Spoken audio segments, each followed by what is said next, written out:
Fala pessoal, sejam muito bem-vindos. Agora a gente não tá. Agora eu vou não tem mais o meu, o seu, nosso. Né? O Trader Talks, o podcast do Trader aqui no BTG. Caraca, gostou. O podcast do Trader aqui no BTG. Ah, esquece. Hoje, com Cris Lupinati, também ídolo do Costinha, porque eu nunca escutei, eu nunca escutei tantas vezes o nome de alguma pessoa aqui, saindo da boca desse menino aqui.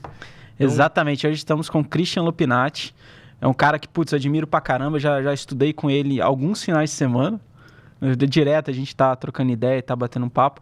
E é um cara que tem uma história muito legal, né? E ele vai contar essa história. É um cara que, de analista técnico a gestor. Olha só. É o cara, eu diria que ele é o 10 do futebol ali, é o cara completo, o cara e fora que ele tem uma coisa que toca, organiza o time, é isso? E eu quero saber também em algum momento, porque ele provavelmente entrou na cápsula do tempo, entendeu? Estudou 300 coisas e saiu, porque pela idade dele, tanto que ele sabe, é impressionante, cara. É bizarro. Pô, obrigado, Lucas e Lucas. Tô lisonjeado de estar aqui. Bom, eu queria que tudo isso que vocês estão falando fosse verdade, porque assim, não é, mas realmente o Costinha, repetente do meu curso, fez algumas vezes. Repetente mas, lá do bom, né? Lado bom da coisa. Putz, a gente se fala há bastante tempo, construiu uma amizade aí, vem falando mais. Claro, eu conheci pessoalmente hoje, mas quem é a celebridade aqui, na verdade, são vocês que eu vejo todo dia lá. Pô, quando eu crescer eu quero ser igual a esses caras aí, tal, fazendo podcast. Só se for crescer de tamanho aqui, né? Pô, tá difícil. Tá fininho, a gente tá... Fininho? Você tá de brincadeira, né, velho? Cris, vou começar com a pergunta padrão aqui, tá? Não tem tempo, não tem nada. Como é que Cris Lupinati, ou como é que CS... O pessoal dos antigos chama de CSL, né? CSL. Como é que você descobriu o mercado financeiro? Cara, eu não sei te responder. Ou como o mercado financeiro descobriu você? Eu não sei te responder muito bem, mas eu sou engenheiro de formação, sou engenheiro mecânico e fui engenheiro, tá? Assim, eu realmente pratiquei engenharia por 5 anos. Eu trabalhava numa empresa que é a S&P 500 aqui no Brasil e fazia modelagem de combustão. Né? Então, um trabalho super técnico, bem ligado assim, à engenharia. E, em algum momento... eu comecei a me interessar por...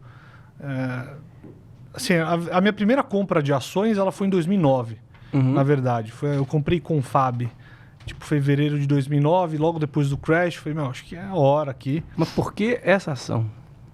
Porque, cara, eu falei, quero comprar ação, porque eu acho que tinha passado 2008, eu não entendia nada do que eu tava fazendo, assim, de fato, mas eu sabia que tinha rolado uma puta crise e que essa crise me parecia que tinha acabado. E aí eu falei, vou estudar. Eu comprei uns livros, frequentava lá, sei lá, na época era a DVFN. Nossa, até eu tinha também. Eu sou veiote, cara. Tinha o fórum do DVFN, lembra? E comecei a ler, e aí estudar alguma coisa e tal. Eu cheguei à conclusão que o Confab era uma empresa segura para comprar. Aí eu comprei, eu lembro que paguei, na época, R$2 a ação, fui sair da ação, sei lá. No fechamento de capital dela, acho que foi 6 pila. Pô, bom, hein? Bom, mas só que em 2009 qualquer coisa subiu. Né?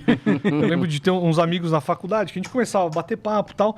Uns caras compraram as empresas X lá. Os caras deram uma porrada astronômica, multiplicaram por 10 vezes em um ano. Assim. Sim. Lógico, assim, tá falando de capital universitário. Então, claro. Eu comprei Confab, eu comprei R$1.200 de Confab. Né? 2 balas Juquinha, uma mariola, né? Assim, não, nada relevante, nada do tipo. Mas dali eu comecei a ter interesse, estudar. Estudava ali tudo que eu achava. Era quase um hobby, é isso? Era quase um hobby. Isso foi andando e nunca mais larguei. Aí, como engenheiro, eu comecei a acompanhar muito mais as coisas. Na época ali que estava 2014, 13 talvez, eu estava lendo... 2012 eu li o livro do Market Wizards. Bom e tem lá um capítulo, acho que é no primeiro livro, do Jim Rogers, e ele falando de macro, né? Um cara bem macro. Cara, eu li aquilo, o negócio, e falei assim, cara, é exatamente o que está acontecendo no Brasil. Exatamente. E ele falando, era a receita de dar merda. Eu falei, vai dar merda. E aí eu comecei a comprar um pouquinho de dólar. Foi ali que eu tive o primeiro contato com, inclusive, o mercado futuro. Isso que era uma porcaria comprar dólar naquela época, porque você tinha leilão todo dia lá o Tombini, pau, soltava leilão. E eu fiquei, aí parei um pouco, aí voltei, aí eu lembro que eu fui um dos primeiros, acho que eu, sem dúvida nenhuma, fui um dos primeiros assinantes empíricos, assim, 2010. Em algum momento eles falaram, agora é hora de comprar dólar. Pô, eu comprei dólar, realmente foi legal, aquilo deu uma alta grande, e não fui rolando todos os contratos, nem sabia muito bem como é que funcionava isso. Fui aprendendo no caminho, sabe? Comprei dólar, aí eu vencia, pô, não tem mais dólar, ligava, cara, não tem mais dólar, o que tá acontecendo? Ali fui aprendendo, né? Obviamente o aprendizado não é tão linear nem tão bom, você não pega toda a alta dólar, você se ferra, aquela coisa toda, fica com medo. E foi andando nessa, né? Chegou ali na época aquela época mais, entre aspas, sombria, Dilma Manteiga, né? E ali o cara... 2015. Foi, 14, 15, assim, né? eu acho que foi 14 até. E Dilma Manteiga, uma loucura, assim. E eu vi que, cara, eles falavam, a bolsa ficava ruim, o dólar ficava bom. E ali eu comecei a ficar mais dinâmico no mercado. Aí eu comecei a fazer alguma coisinha de opção, entendendo bem pouco. Tanto que na eleição de 14, eu peguei, tipo, na véspera da eleição, a bolsa subiu 9%, alguma coisa assim, porque saiu uma pesquisa que o Aécio ia ganhar. Eu falei, cara, não vai ganhar, não vai. Como é que uma pesquisa, uma semana antes, fala que vai ganhar, o resto tava falando que vai perder? E tinha tido a surpresa do primeiro turno, né? Vai lembrar, né? O primeiro turno era... Todo mundo achava que... Todas as pesquisas davam Marina e Dilma. Eu lembro porque eu fiz uma operaçãozinha de compra de vol e deu... Eu brinco com o pessoal que em 15 minutos eu tripliquei meu dinheiro, né? Porque eu montei a operação no final do pregão da sexta-feira e zeramos logo no início da segunda-feira. Porque deu AS, foi uma baita de uma surpresa, né? O AS no segundo turno. Foi. E essa aí... E teve um belo rally, né? Não, e assim, aí chegou nessa véspera da eleição, era tipo quinta ou sexta, a bolsa subiu 9. Eu falei, eu vou comprar uma put aqui. Aí comprei a put. E, pô, tinha lido um livro de opção, assim, sabia pouco, obviamente. E assim, a segunda-feira me provou que não sabia nada. Porque aí, pô, eu acertei o movimento, né? Porque na segunda-feira o mercado abriu caindo tipo 6 ou 7. E eu perdendo dinheiro. Porra, como assim, né, cara? Puta delta e tal. Aí que você vai aprender que tem o negócio chamado Vega, que ele vai te ferrar. E o negócio, a vol que coloca o implícito é gigantesca. Essa operação, ela foi muito interessante. E eu uso até hoje esse aprendizado da volatilidade para eleições desde então. Usei em 2018, usei no ano retrasado. E aí depois eu te explico um pouco mais aí como é que é essa operação, se quiser. E aí foi andando, cara. Nessa eu comecei a participar de um chat. Chamava Portal do Trader. O pessoal lá, pô, são meus amigos até hoje.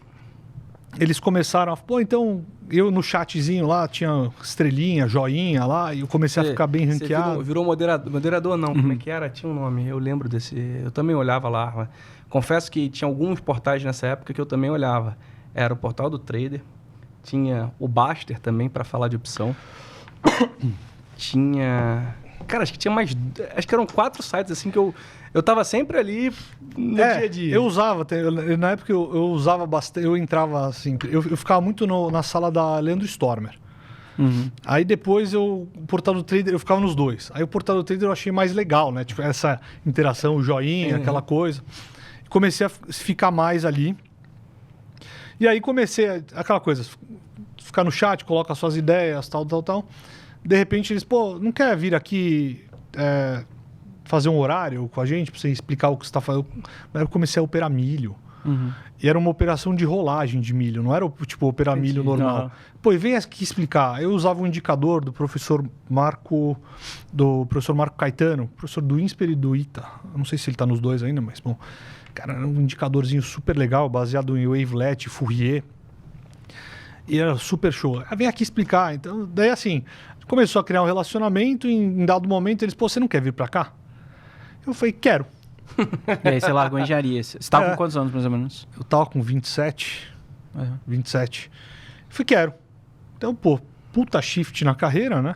Mas é aquela coisa, o mercado ele tem um negócio que você está sempre aprendendo.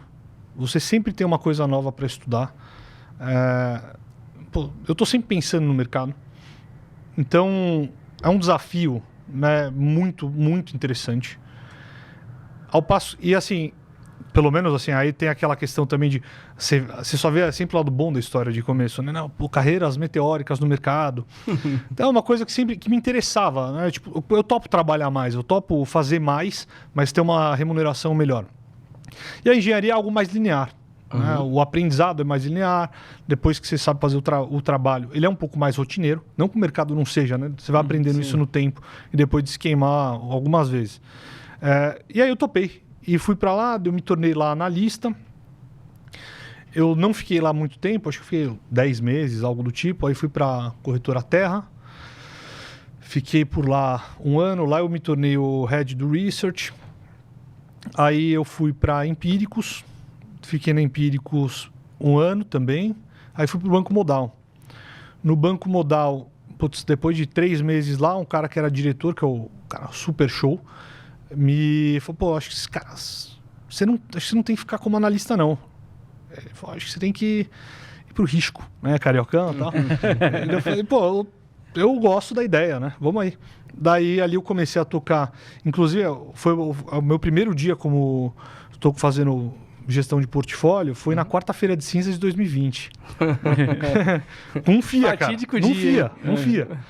Loucura aquele negócio lá. E aí fiquei no Modal até novembro de 20. Aí recebi o convite do Alfredão para ir para a Armor. Daí eu fiquei na Armor lá 2 anos e meio, saí no início do ano passado. Aí fui para a Futura. E recentemente encerrei minhas atividades por lá. Agora estou no período de draft. Pô, essa história é muito bacana, porque muita gente que acompanha a gente, e que às vezes nem só acompanha a gente, mas acompanha as coisas e fala assim, pô, mas hoje eu sou, sei lá, engenheiro, sou advogado, eu sou qualquer outra coisa. E aí, mas aí trocar minha profissão, sair... Obviamente você tinha um background, você estava estudando, você já tinha um conhecimento para ir para outro lugar, mas você vê como é que o mercado é democrático, né, nesse aspecto, porque, pô, você transformando um hobby literalmente no seu trabalho, né? E assim, cara, eu acho que o mercado ele é muito democrático, ele dá oportunidade e ao passo que a gente adentra o financial deepening e assim, mas de certa forma, do ponto de vista de carreira, eu sou filho do financial deepening, foi 2016 ali, mas a minha evolução ela só ocorreu porque a gente teve um ciclo de baixa de juros, aumento do mercado, etc. E então isso facilitou. Mas o mercado ele sempre está disposto a ouvir novas ideias, novos pensamentos. Óbvio que é mais difícil, é um caminho não tradicional, né? Então eu converso com outros amigos meus que são PMs por aí, tem a minha idade. Assim, pô, os caras começaram com 21 anos, né? Tem uma carreira longa já, né? É diferente. Sim. E eu acho que a minha posição é pior nesse sentido. Também, é lógico que eu acho que sim, você começa, você tem que começar mais de trás, tem que ralar mais.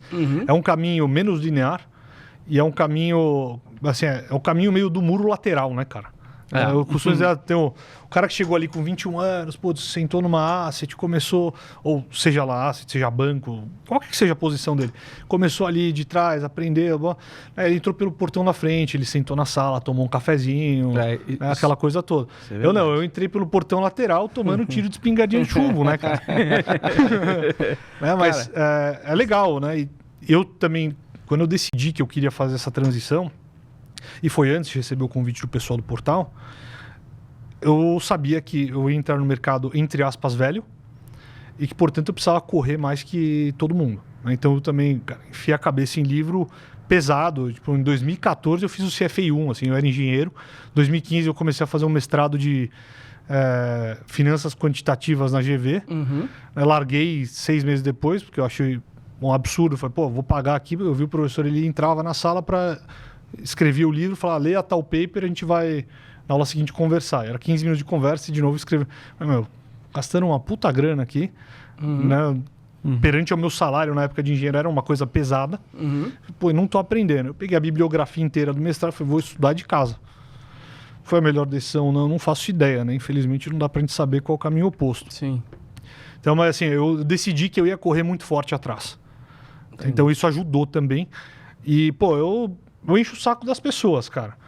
E às vezes você vence as pessoas, talvez pelo cansaço até. Mas é isso, né? Mas essa iniciativa é bem interessante e às vezes as pessoas ficam com medo, né? E essa aproximação, ela hoje é mais fácil até, de certa forma, pelas redes sociais, né? Por exemplo, a gente recebe muita mensagem também, tem muita gente que a gente troca ideia. Pô, o próprio Costinha, que é um exemplo disso, né? O cara tá aqui por causa do Twitter, assim, com todo respeito. Sim. Obviamente, ele é um cara muito inteligente, mas se não fosse o Twitter, como é que eu ia conhecer um cara que estava em Juiz de Fora? Eu estava na Faria Lima, entendeu? Então... Em grande distância, cara, a minha ida para a Armor teve muito a ver com isso. Né? Eu conheci o Alfredo num jantar em 2020, antes do lockdown ali, mas já rolando pandemia. A gente bateu um papo, eu comecei a bater um papo com ele. Depois História boa, que depois vocês foram pra calçada, né? Ficaram conversando. Aí depois eu tava num churrasco de um cara do banco, que era amigo de um cara que trabalhava lá, né, que é o Felipão. E aí o Felipão falou, pô, vou falar com o Alfredo. Aí o Alfredo, eu já conheço. Aí o Alfredo me seguia no Twitter. Não sei por que ele me seguiu, mas cara, coisas que a gente não vai explicar fácil. Então, obviamente, isso ajuda. Eu acho que a rede social, ela dá a oportunidade do cara se expor muito melhor o que ele sabe. E, pô, não tenho a menor dúvida, cada dia eu fico mais surpreso com isso, de quantas pessoas que não são participantes institucionais do mercado, que estão cada dia melhores, cada dia apresentando um conteúdo mais interessante e trazendo coisas que muitas vezes muita gente não vê. Né? Então, eu acho que isso traz oportunidades, seja para a pessoa empreender dentro do mercado, seja para ela arrumar um trabalho no mercado, seja na área que for, etc. Isso aí é interessante, porque essa história que o Cris conta, de certa forma também me identifico, porque igual que a gente já conversou, né? De se entrar mais tarde, entrar por um caminho não convencional. E é o que você falou, assim, a rede social hoje ela permite isso. Tem aquela sensação, igual você falou, né? De ter que correr um pouco mais a fundo ali do que às vezes quem já está mais habituado, etc. Mas, Cris, eu acho que assim, na sua trajetória você tem alguns caminhos interessantes que eu acho que é legal a gente destrinchar, né? A sua primeira função no mercado financeiro foi como analista técnico, de certa forma, né? Isso. O que te atraiu ali na análise técnica? Por que você foi por esse caminho e não foi necessariamente por um caminho... Eu sei que você já gostava muito de macro, mas assim, o que te chamou a atenção no sentido? Cara, facilidade. Sinceramente foi isso. Porque assim, se ela vê... Né, qual que foi o meu pensamento na época? Algo como assim, tá? Você vai lá ver múltiplo. Aí você via múltiplo, pô... Aí eu fui ler lá Warren Buffett.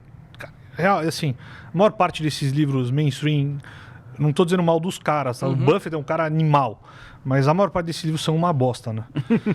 E porque eles não são escritos para quem quer praticar mercado, eles são escritos para o público amplo. Isso. Então, comercialmente, eles são trabalhados para ficarem ruins, né? Porque é o que vai vender. Sim. E eu li esses caras e assim, o tempo de maturação era enorme.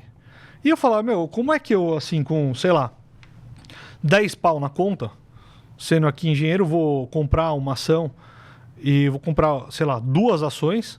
A corretagem na época não era barata, era um negócio um pouquinho mais... também não era nada absurdo, mas era mais... Preciso de uma coisa um pouco mais dinâmica. E aí eu fui ver a análise gráfica, lá, análise técnica, e eu falei, putz, tem alguma coisa aqui que é interessante. Agora vamos entrar em quais aspectos, né? Aí chegou, sei lá, 2012, tinha o pai de um amigo, meu irmão estudou com um cara, o cara ficou amigo em casa, tal, o pai dele trabalhava no mercado. Eu comecei a encher o saco dele lá, desde os meus 18 anos. E ele, pega meu e-mail aqui, me manda aí quando você quiser bater um papo, se você quiser saber o que a gente está vendo de ação.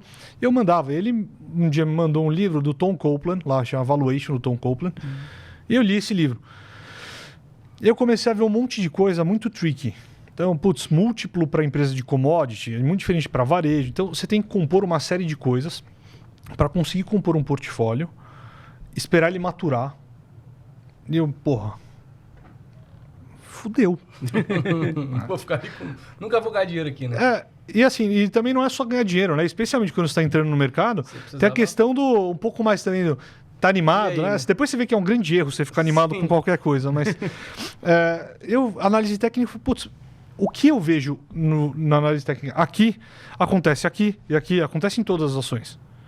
E eu comecei a tentar, assim, juntar um pouco as coisas. Achar empresas um pouco mais baratas e em configurações técnicas interessantes. Então você estava usando os dois já. Você usava um múltiplo ali de uma certa isso. forma e eu ia para Mas assim, cara, naquele... no Miguel ali, né? Miguezinho. Eu usava lá, eu via os fundamentos, eu sempre olhava os fundamentos e olhava o gráfico. E peguei alguns belos trades. Em 2010 eu peguei um puta trade em Banrisul, cara. E eu, dividend yield alto e tal. E realmente eu fiquei um ano na empresa ali. Foi legal pra caramba. Aí eu comecei a ficar mais focado em análise técnica. Com isso, eu também veio o que eu considero o grande ônus da análise técnica, que não é o ônus da análise técnica, é o ônus da minha cabeça. Né? Uma certa volubilidade da minha parte, que aí depois entrou lá, depois você vai ler lá o Kahneman, o Richard Thaler, tal, você entende que esse negócio que é, eu pegava e comprava uma ação, porque encostou no suporte e tal coisa. Aí a ação rompia a porra do suporte. Então, agora tá rompendo esticado, o IFR ficou sobrevendido, agora eu achei uma outra linha de tendência que eu tirei do rabo e tal. E aí eu vi que eu me ferrava nesse negócio. Você arrumava justificar. Você ia pela emoção e não pelo racional da coisa. Pois é, porque... Mas, e aí qual foi o ponto, né? Eu sei que é a próxima pergunta do Costinha, então eu já vou entrar nessa. E eu falei, então, tá me faltando muita objetividade. Então eu comecei a focar em objetividade. Esse foco em objetividade me levou à parte mais sistemática, que começou lá atrás. Né? Começou, sei lá, 2000... A minha objetividade começou com Manteiga e Dilma. Mas depois ela se tornou cada vez maior e, sim, ainda se torna maior até hoje no âmbito sistemático. Aí a gente tem a questão macro, a gente pode falar um pouco da questão macro, que é, acho que é a menos linear de todos os meus progressos e estudos no mercado, é a mais exponencial, sem dúvida nenhuma. E então, basicamente, foi isso. Né? E, assim, eu tento sempre aprender, né, cara? Cada pessoa que você conversa, cada lugar que você passa, aprender mais e mais coisas, né? Então, mas a parte sistemática acabou se tornando meu core. Tá, então hoje o seu principal foco, obviamente você usa o macro e tal, mas você tenta sempre meio que expurgar a emoção do negócio ali. Isso, exato. Para não ter... Porque, cara, assim, você acaba se conhecendo, né? E conhecendo suas falhas, né? E, pô, eu sou falho pra cacete, né? Falo, não, pô... É sério, cara. Já teve dia, assim, de eu como gestor, trocar ideia com o economista, o cara com, viés bearish pra cacete, eu entrar no dia... Sair comprando tudo. Sair socando tudo. E o mercado lambendo na minha lata lá. Caraca, mas cara... Aí, assim, pelo meu sistema... Esse é o dia que eu fico... Que acaba com o meu dia, acaba comigo. Pelo meu sistema, era para eu estar comprando. Porque eu fiquei enviesado, porque eu sou volúvel, eu tô vendendo, né? Então, e aí, se você puder destrinchar, então, esse começo, assim, igual que você falou, né? Que aí você então quis tornar as coisas mais objetivas. Como que foram os seus primeiros passos, assim, nesse mundo sistemático? Você lembra os seus primeiros modelos? Por onde você começou? Aqui que você... Como que foi essa curva? Foram, aí nos livros... Eu lembro... Uma bibliografia bem baseada aí na bibliografia do Stormer. Lembro Larry Williams. Você vai lendo esse negócio e assim, o cara é cheio de regrinhas, cheio de pequenas estatísticas que tem edge. Eu falei, putz, me achei, né, cara? Eu sou engenheiro, fiz lá engenharia, gosto pra caramba de matemática. Falei, nossa, cara, agora ficou legal. Me achei. E começou nessa. E cada vez mais eu fui entendendo, e é um entendimento que eu tenho a cada dia, até hoje, especialmente na hora que eu olho para outro lado, como você tem cada dia mais ficar associado àquilo que você faz. E quando eu digo associado àquilo que você faz, não é de forma sistemática. Tem cara que compra ações um espectro totalmente fundamentalista para segurar por 3 a 5 anos, e ele segue exatamente o mesmo processo de análise. Então, eu acho que, lendo uma série de livros e tudo mais, eu fui vendo que, assim, cara, se crie o que é o seu perfil pro mercado. O que é o meu... Eu sou uma pessoa muito diferente de vocês dois. Obviamente. Porque todo mundo é. Então, cara, o que funciona para mim, talvez faça 0 sentido para você. Você vai colocar o Mike Tyson para jogar tênis? Não vai. Né? Você vai colocar o Djokovic num carro de Fórmula 1 com o braço daquele tamanho? Não, o cara vai pilotar pela roda, né? Não vai. Então, né, eu gosto muito dessa analogia do esporte. Ela traz esse tipo de... Sim. É mais fácil de entender, é mais palpável, né? Então, a hora que eu comecei a criar o meu perfil, onde eu fico confortável, onde eu me sinto apoiado. E na parte sistemática, na parte baseada em estatística, foi onde eu encontrei a melhor configuração para mim. Isso para o mercado é muito importante, né? Porque quando você está desconfortável, a sua tomada de decisão ela é sempre pior. Cara, né? o mercado ele é um thriller psicológico, né?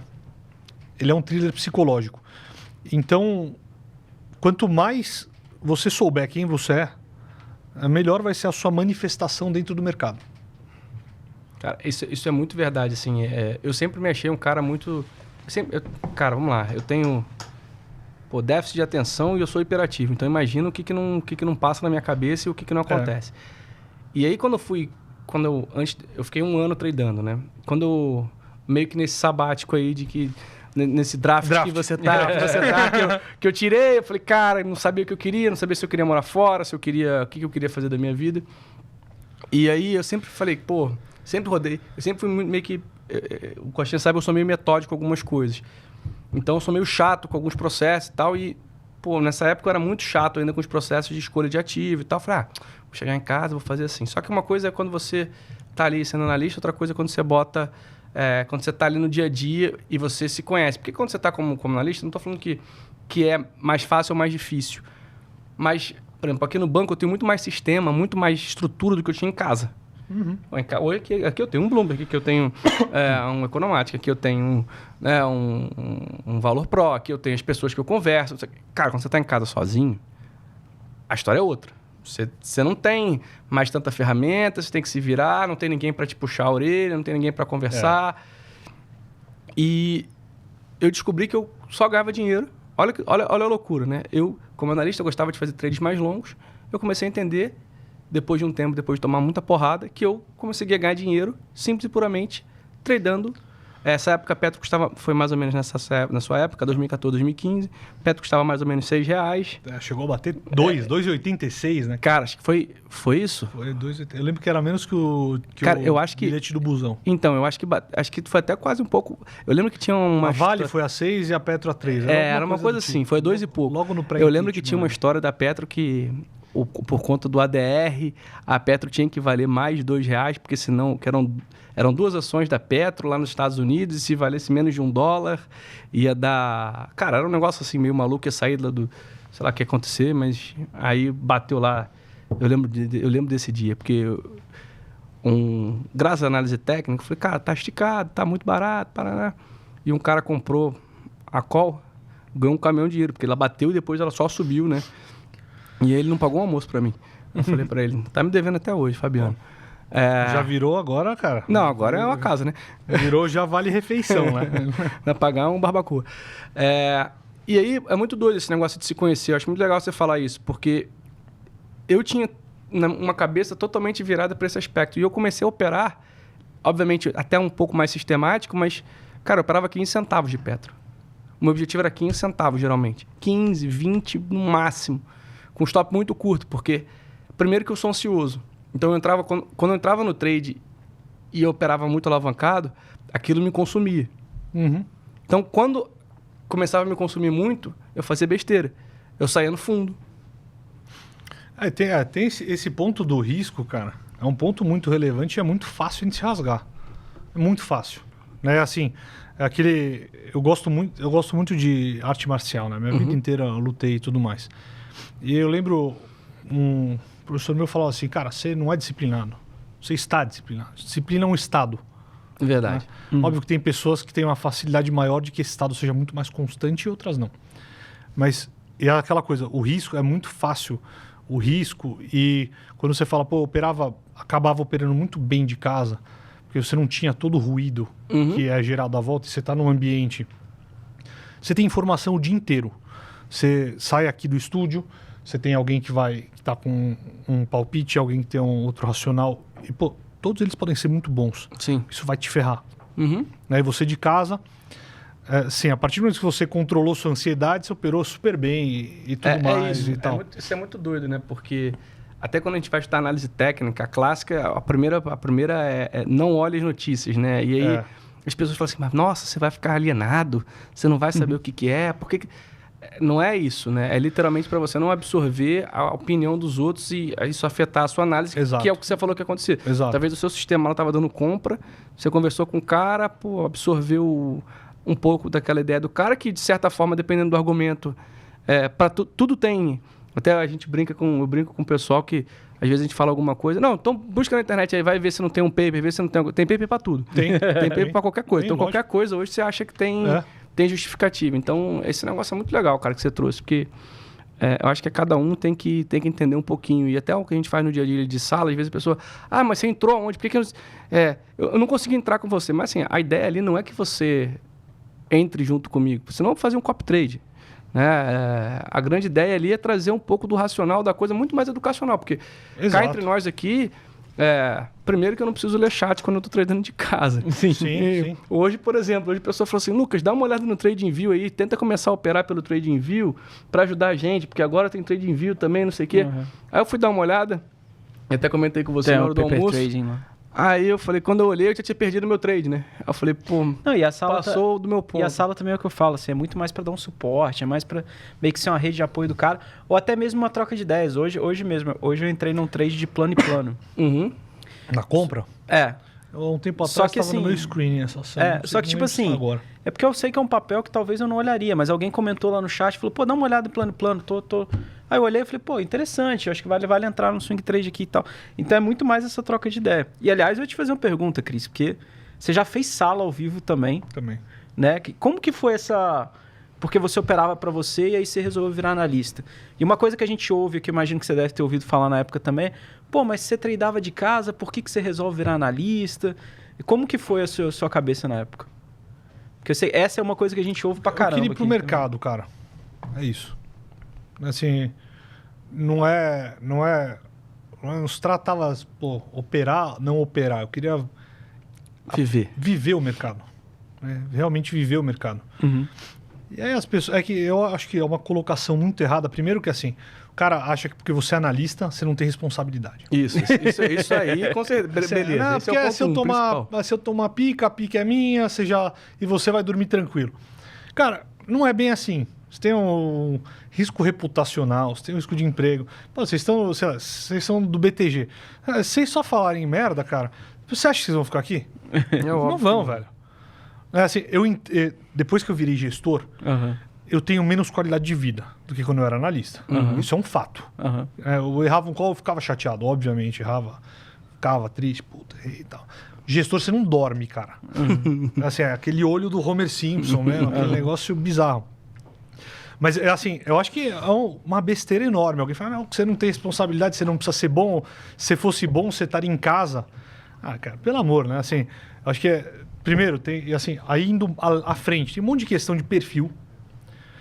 Às vezes o cara é excelente analista, e aí ele não tem perfil de tomar risco. Existe isso também. Ficar nervoso, ficar ansioso.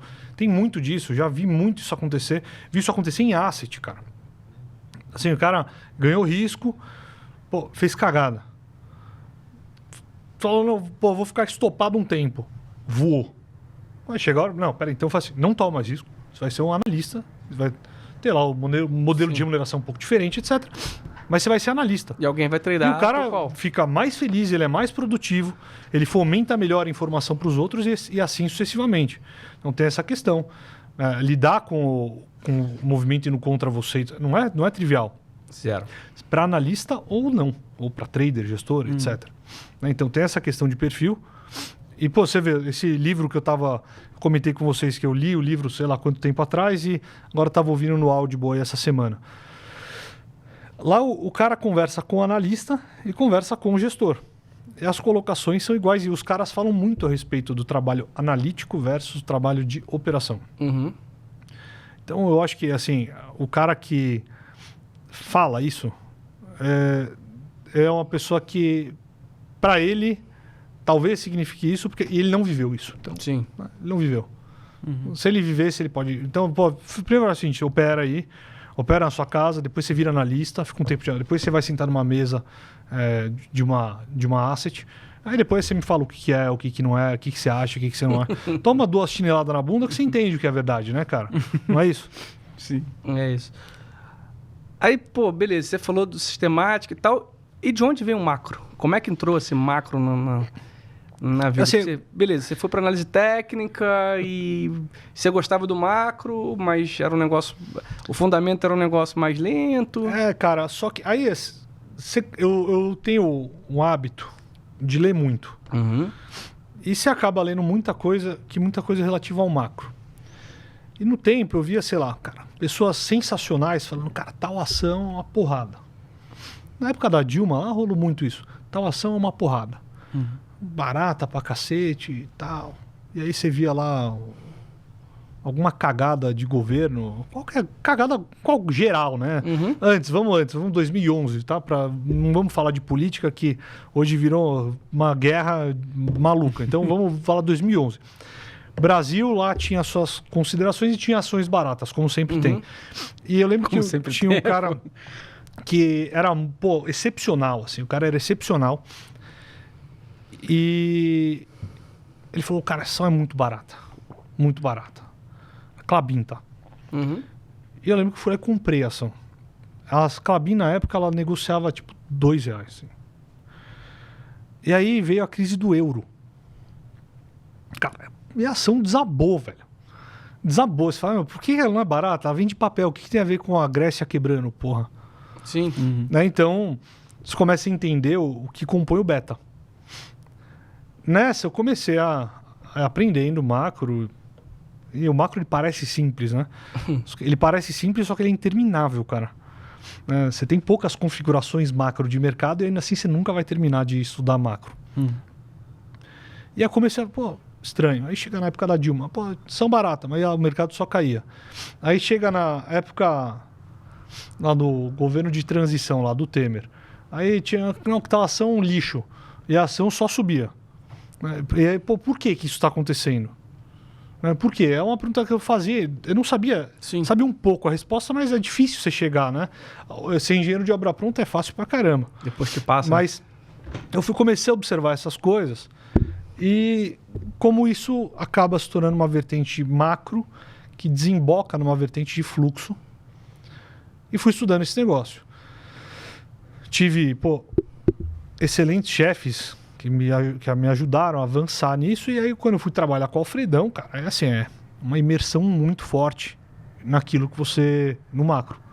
O cara, esse tesoureiro, você senta lá com ele, você vai falar com... Você chegasse pra ele, não, eu tô comprando porque apareceu no meu modelo de fator. Ele vai falar, tá bom. Ele sabia que eu era um cara... Ele, tá bom. Aí eu quero aumentar a posição... Eu falei um dia pra ele, quero fazer uma posição nessa empresa. Tá, isso é... Pode falar? Pode. Posição BPAN, tá? Final de 2020. Cara, esse negócio tá barato pra cacete. Ele tá no seu screen? Não. Então me conta a história. E aí você fala, eu tinha montado já o negócio, mas você vê, é uma coisa que você tá saindo do seu modelo. Você tem que entender uma série de implicações que tem aquilo tudo para conseguir montar o case e vender o seu case. Né? E todo o resto, né? Eu dei um exemplo aqui, simples, sim, de uma coisa bem micro, na verdade, nem foi macro, mas o Alfredo é um cara hiper macro. Então, só de você trabalhar com o cara todo dia, ver ele tomar uma posição, você aprende por osmose muita coisa. Você aprende por osmose e você se força a aprender mais. Sim. Porque ele entra numa discussão com alguém sobre macro e começa a falar algumas coisas e vai falar, cara, não entendi esse negócio. Aí você vai descobrir o que é. Você vai, eu tenho que estudar, cara. Não porque sei que seja próxima vez, e se ele fizer uma pergunta uma vez eu falar, não sei, ele vai ficar quieto. Pode. Na segunda, você vai. Na segunda não é uma questão. Lógico, eu não tô falando igual o Alfredo, vai embora, não sei o quê. Não, lógico que não, mas não é legal. Não é o cara. Ele não espera isso. Mas não só no Alfredo, nem qualquer coisa. Em qualquer lugar, assim, qualquer pessoa que você responda ela espera que uma vez que você fala, não sei, significa, não sei, mas estou indo buscar informação. É isso. Não que você cague não pro sei cara. agora. Daqui a pouco eu vou saber. Exato, e não é questão de Alfredo, não é questão de qualquer pessoa que você trabalhe. Então, ali eu tive decidi estudar muito forte o macro. E o macro faz muito sentido, ele comanda muito o beta. De diferentes formas, em diferentes momentos, com uma diversidade setorial gigantesca. Então, apesar de ser simples, são lá 5, 6 regimes macro, né? Os quadrantes lá e tal. São. Se você puder explicar um pouquinho pro pessoal como que você enxerga como que você divide os quadrantes ali, isso é legal, porque você, de certa forma, você simplificou muita coisa do macro ali, né? Eu tento simplificar as coisas, cara, porque de novo, eu vou viajar fácil, assim, eu vou ficar volúvel fácil. Tipo, se eu ouvir hoje lá, sei lá, que o Putin tá com uma nova ameaça na Polônia. Pô, eu vou ficar... Onde eu vou montar... Então, eu prefiro criar modelos que me simplifiquem o raciocínio para que qualquer tomada de decisão minha que seja discricionária se torne marginal. Então, o que são esses quadrantes macro? Cara, o que o mundo olha, né? Só duas coisas, né? Taxa de juros e atividade. Sim. E a taxa de juros ela é uma consequência. Ela é uma consequência inflacionária. Óbvio. Dentro dessa consequência inflacionária, você tem uma cacetada de coisa. Mas vamos tentar regredir ao máximo aos componentes principais para depois a gente conseguir expandir sabendo onde você está, né?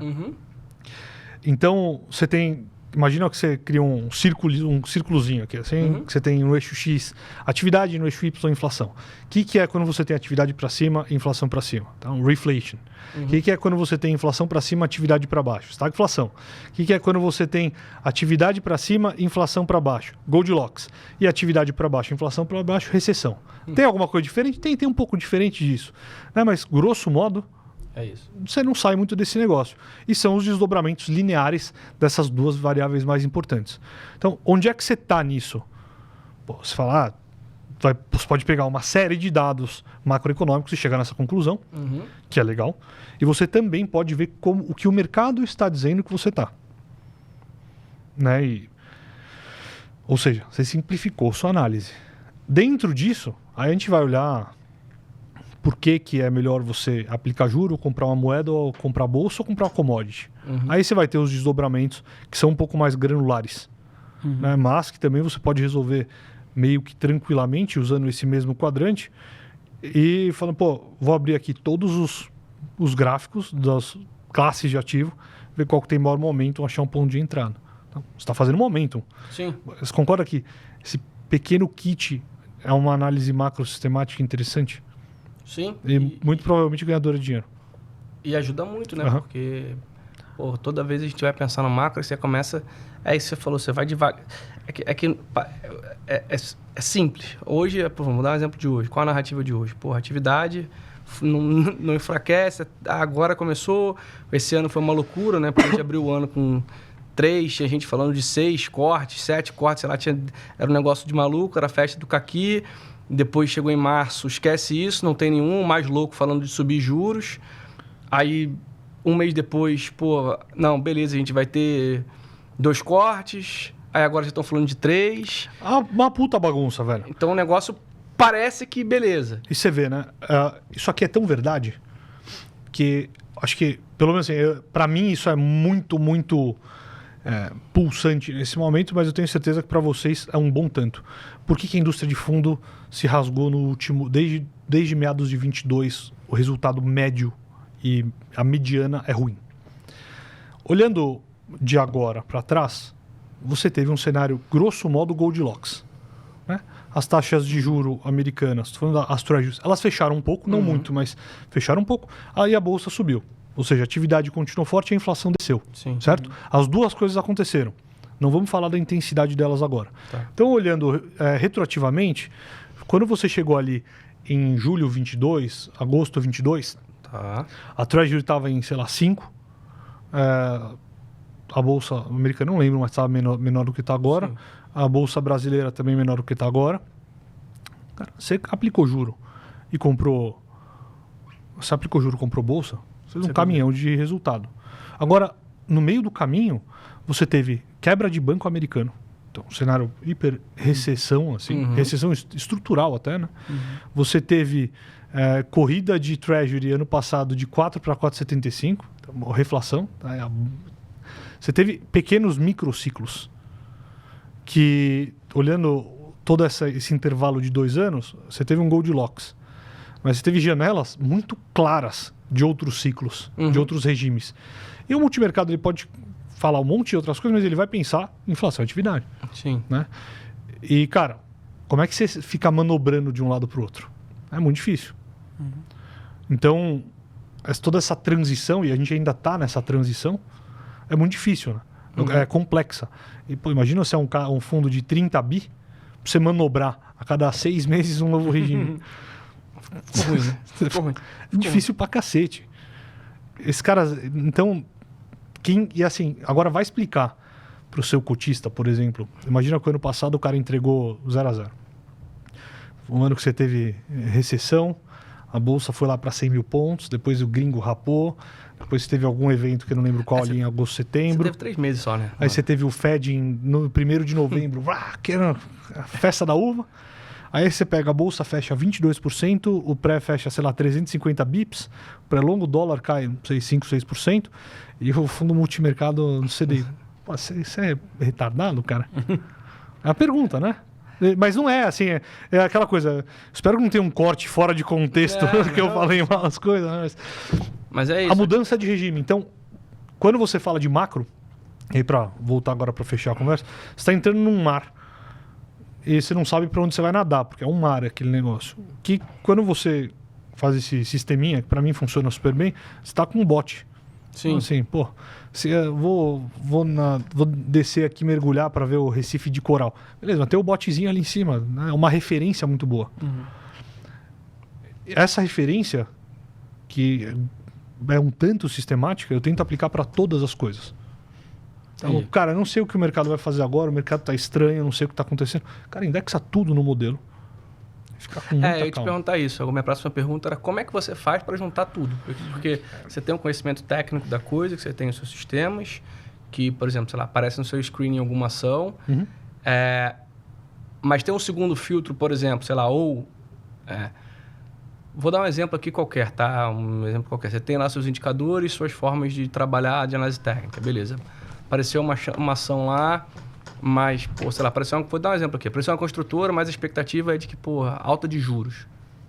Em tese, pensando aqui seria ruim para a construtora um ciclo de alta de juros. Porra, compra, não compra? Como é que isso funciona no dia a dia? Desculpa te interromper, mas é porque, como eu te conheço, uma coisa que eu acho que seria legal você comentar também é que você trabalha o conceito, que você fala aquele conceito tem um filme, né, do homem que mudou o jogo, que você fala que você sempre quer correr uma base. Moneyball. Moneyball. Se você puder explicar pra galera esse raciocínio, porque eu acho que ajuda bastante a compor a sua cabeça. Assim, né? Acho que, assim, é um problema que ele se inicia na preferência temporal. Tá. Então, o que é a preferência temporal? Qual que é a sua suscetibilidade de trocar o presente pelo futuro? Certo? Que é a base do mercado financeiro. Sim. Né? Juro. O que cada vez mais a gente tem, especialmente no Ocidente e no Brasil, cara, mais infinitamente ainda, dada a volatilidade da nossa sociedade. Você quer, cara, gastar mais. Sim. Então, você quer cada dia mais que o seu presente seja melhor e seu futuro, vamos ver. Vamos chegar lá, a gente trabalha, a gente dá um jeito aqui, aquela coisa. Então, e o que isso acaba encorajando a nós? Talvez seja um comportamento humano natural. Né? Sei lá, quantos 1000 anos atrás você tinha que matar e comer no mesmo dia, você não sabia quanto tempo você ia ficar sem comida depois. Sim. Ou seja, extremamente antinatural. Para até formação do nosso cérebro, lá, a glândula, não lembro lá os nomes do cérebro, mas lá no Kahneman explica bem essa parte, e no Thaler também. Então, o mercado ele é um contrassenso nesse ponto. E você precisa trabalhar esse negócio. Se você não trabalha esse negócio muito forte, qual que é a sua... E você é encorajado por todo um sistema de marketing, eu não estou criticando, mas é um ambiente que... Se você abrir o Instagram, eu abri o Instagram agora, você vai ver quantos negócios de que, ganhe 1 milhão aí, sei lá, em quanto tempo. Você vai ver alguns. Tudo isso encoraja a gente a buscar home runs. Não, quero uma grande tacada na vida. E se você olhar as maiores histórias de sucesso, o cara deu uma porrada? Deu. Ele é um overnight success de 10 anos. Ele ficou 10 anos camelando, ralando o rabo na ostra, E aí, em algum momento, depois o cara trabalha muito, ele dá uma andada e tal. Sim. Pô, o cara dá uma porrada. Pô, você não sabe o que o cara fez antes. Então, esse é o conceito de preferência temporal. E aí eu entra no Moneyball. Então, o que era o Moneyball? É um time lá, o Oakland Athletics, é um time de baixo orçamento que chegou numa final, que ele tinha 3 jogadores fortes, mas era um orçamento muito menor do que o Yankees, acho que era o Yankees que ele jogou aquela final.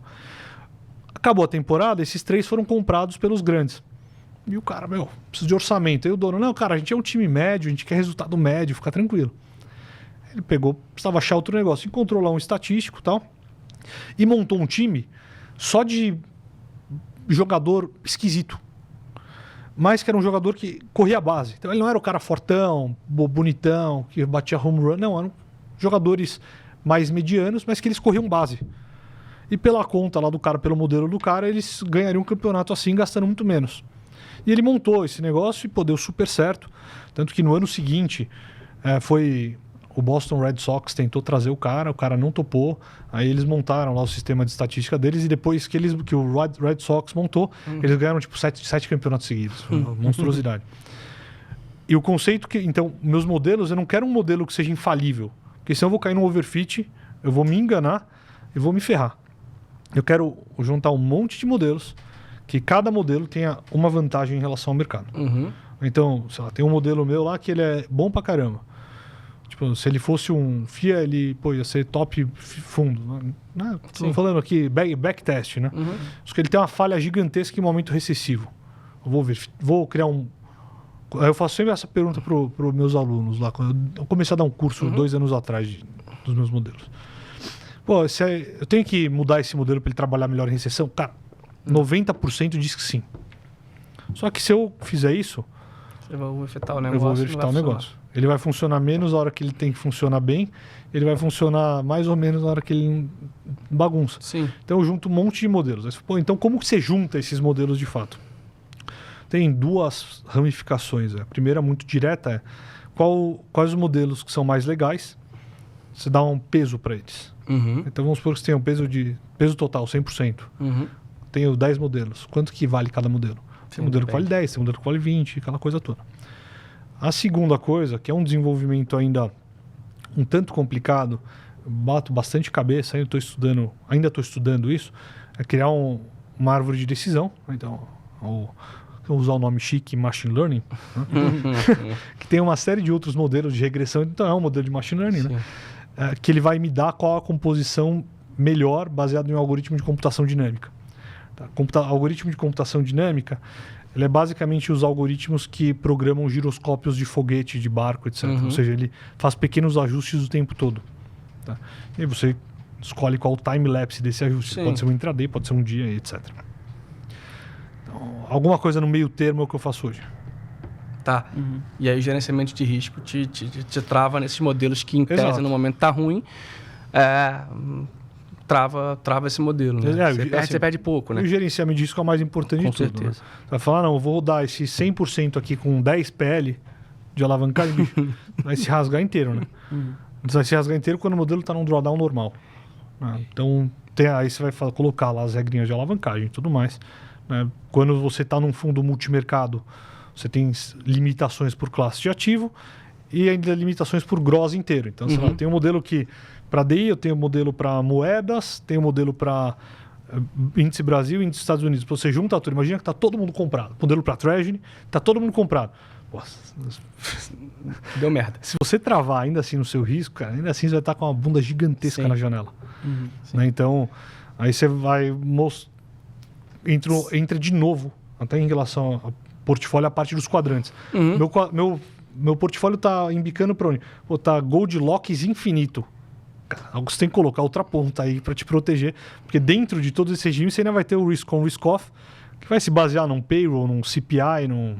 Você vai ter chacoalhada de mercado e por outro lado também, né? Geralmente quando você tá tudo numa ponta, a chance ali de dar merda é gigantesca, né? Depende, cara. Por exemplo, dezembro do ano passado eu tava...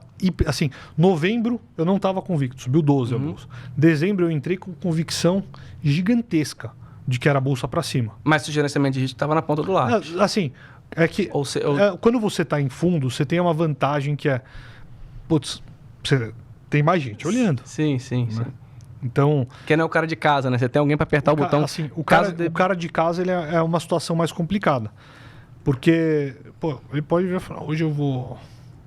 Quanto que é de margem para operar um mini contrato? Quanto geralmente... que é de margem para operar um mini contrato? Depende, 150. Vai, montar 150 reais. 150 pratas para você operar um dólar que vale 55 mil, é isso? É isso. Cara, eu vou meter o louco aqui. Mas a gente vai se fuder, cara. Então, e não é porque ele vai, porque ele é burro, porque ele é ruim. É porque qualquer um vai. O Lehman Brothers tinha uma alavancagem menor que essa e se rasgou inteiro. Essa é a beleza do risco. Acho que até esse é um ponto, às vezes eu brinco com uma galera que opera junto, né, que o pessoal se junta para sentar na sala e fala, cara, fala pro cara do teu lado ser teu risco. Se der... Eu tava até conversando esses dias com um amigo meu que ele montou. Ele e mais 6 amigos fazem um... Era um pouco do que você fazia, assim. Não é uma mesa tipo nem nada, mas cada um tem o seu dinheiro. É um grupinho lá.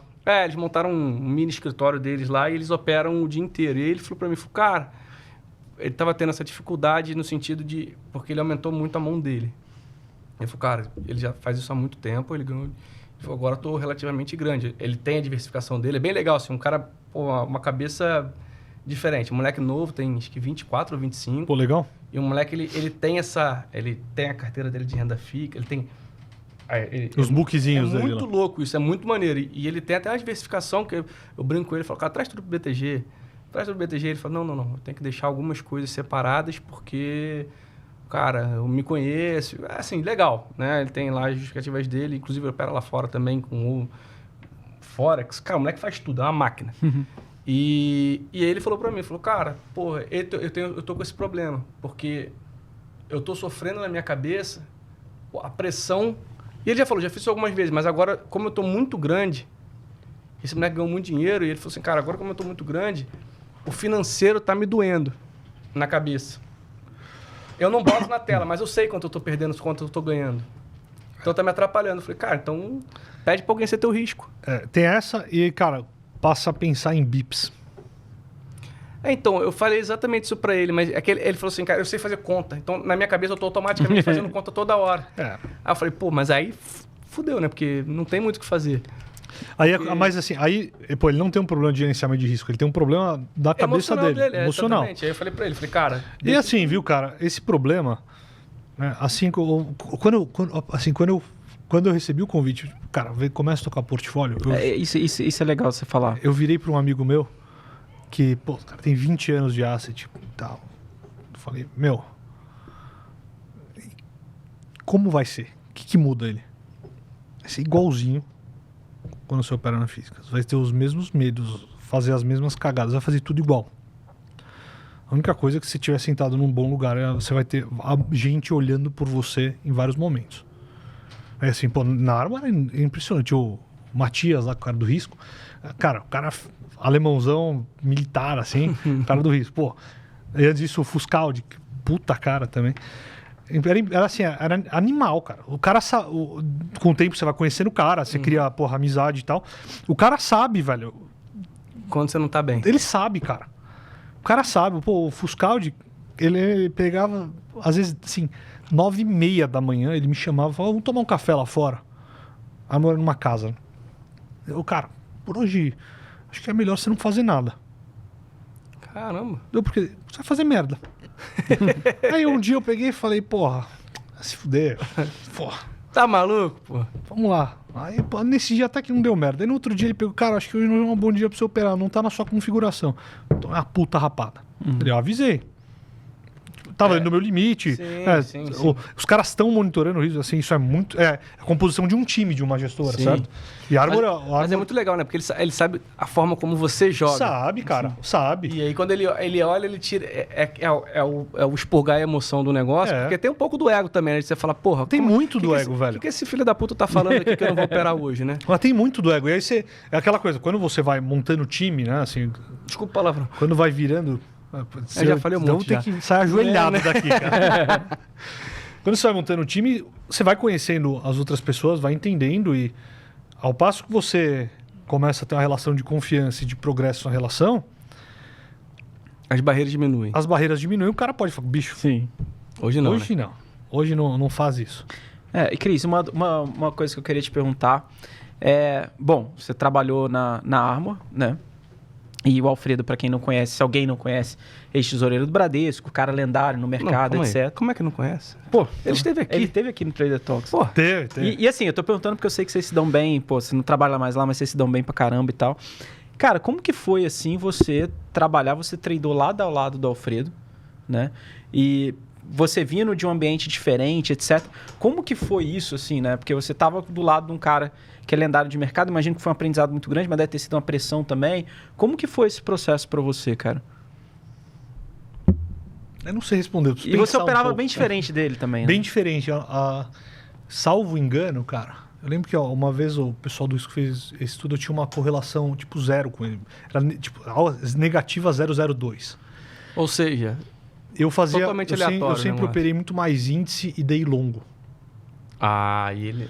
O Alfredo sempre fez muito dólar e S&P. E o DI curto. Então, essa foi uma conjunção muito boa em vários momentos. Assim, no começo, cara, você se caga, assim. É real. No começo você se caga. Você quer se provar, pô, você quer mostrar que você é bom, né? Você acha que você é maduro. Puta lorota, né? E porra, assim, como é que você acha que você vai ter uma maturidade comparável a um cara que tem 40 anos de mercado? Não, esquece. Mas você acha.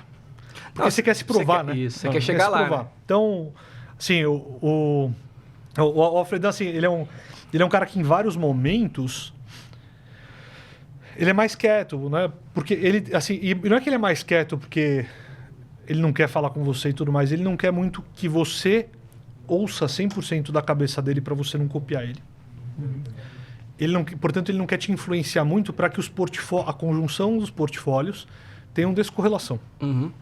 Então, é muito estrategicamente que ele faz isso. Faz total sentido. Né? Legal. E na tesouraria era a mesma coisa. Ele não queria, porque ele queria que cada um pensasse independente e tivesse uma descorrelação no todo.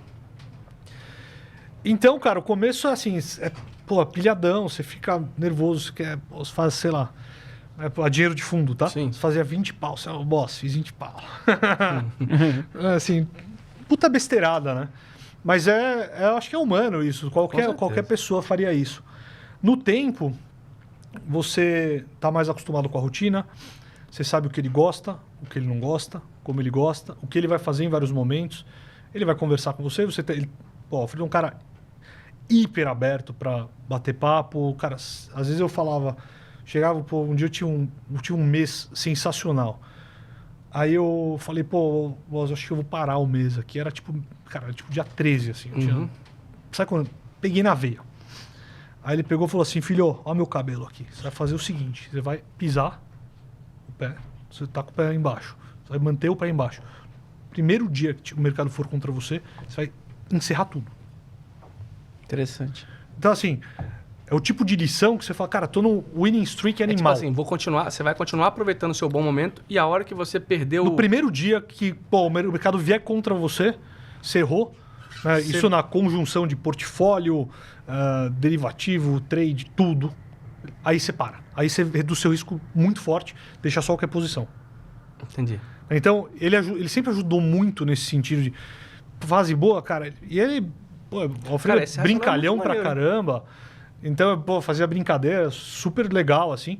E agora, e no lado oposto, né? Boss, com a cabeça ruim, tô só me ferrando. Ele, bicho, tá com a cabeça ruim, a única coisa que você não tem que fazer é tomar risco.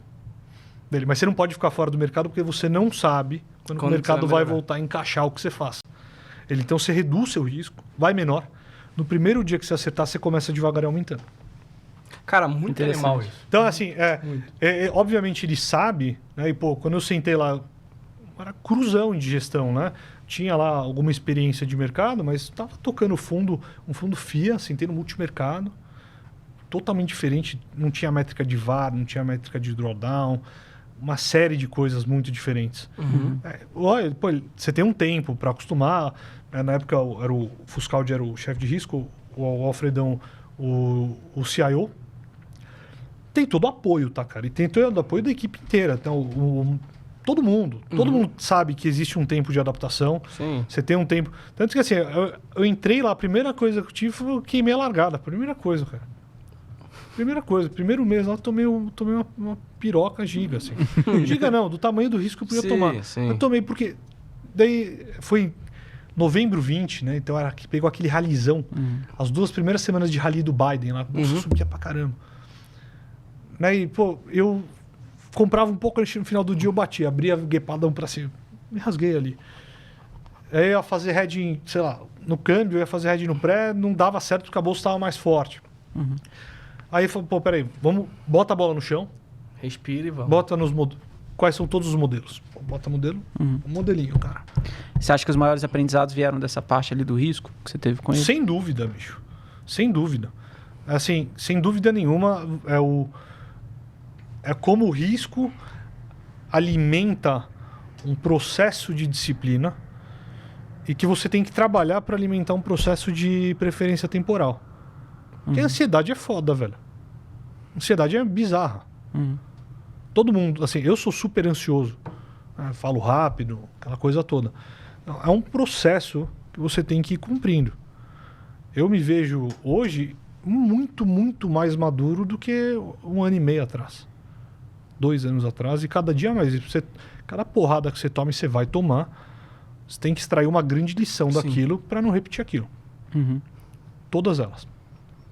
Então, assim, essa parte de risco parece meio buchitagem, né? Falar, mas essa parte de mindset é importantíssimo, cara. É assim, tem um livro para mim que, de certa forma, ele sumariza tudo isso, que é o livro da Annie Duke, lá, Thinking Bets. Não sei Pensando em qual apostas. Pensando em apostas. Cara, esse livro é incrível.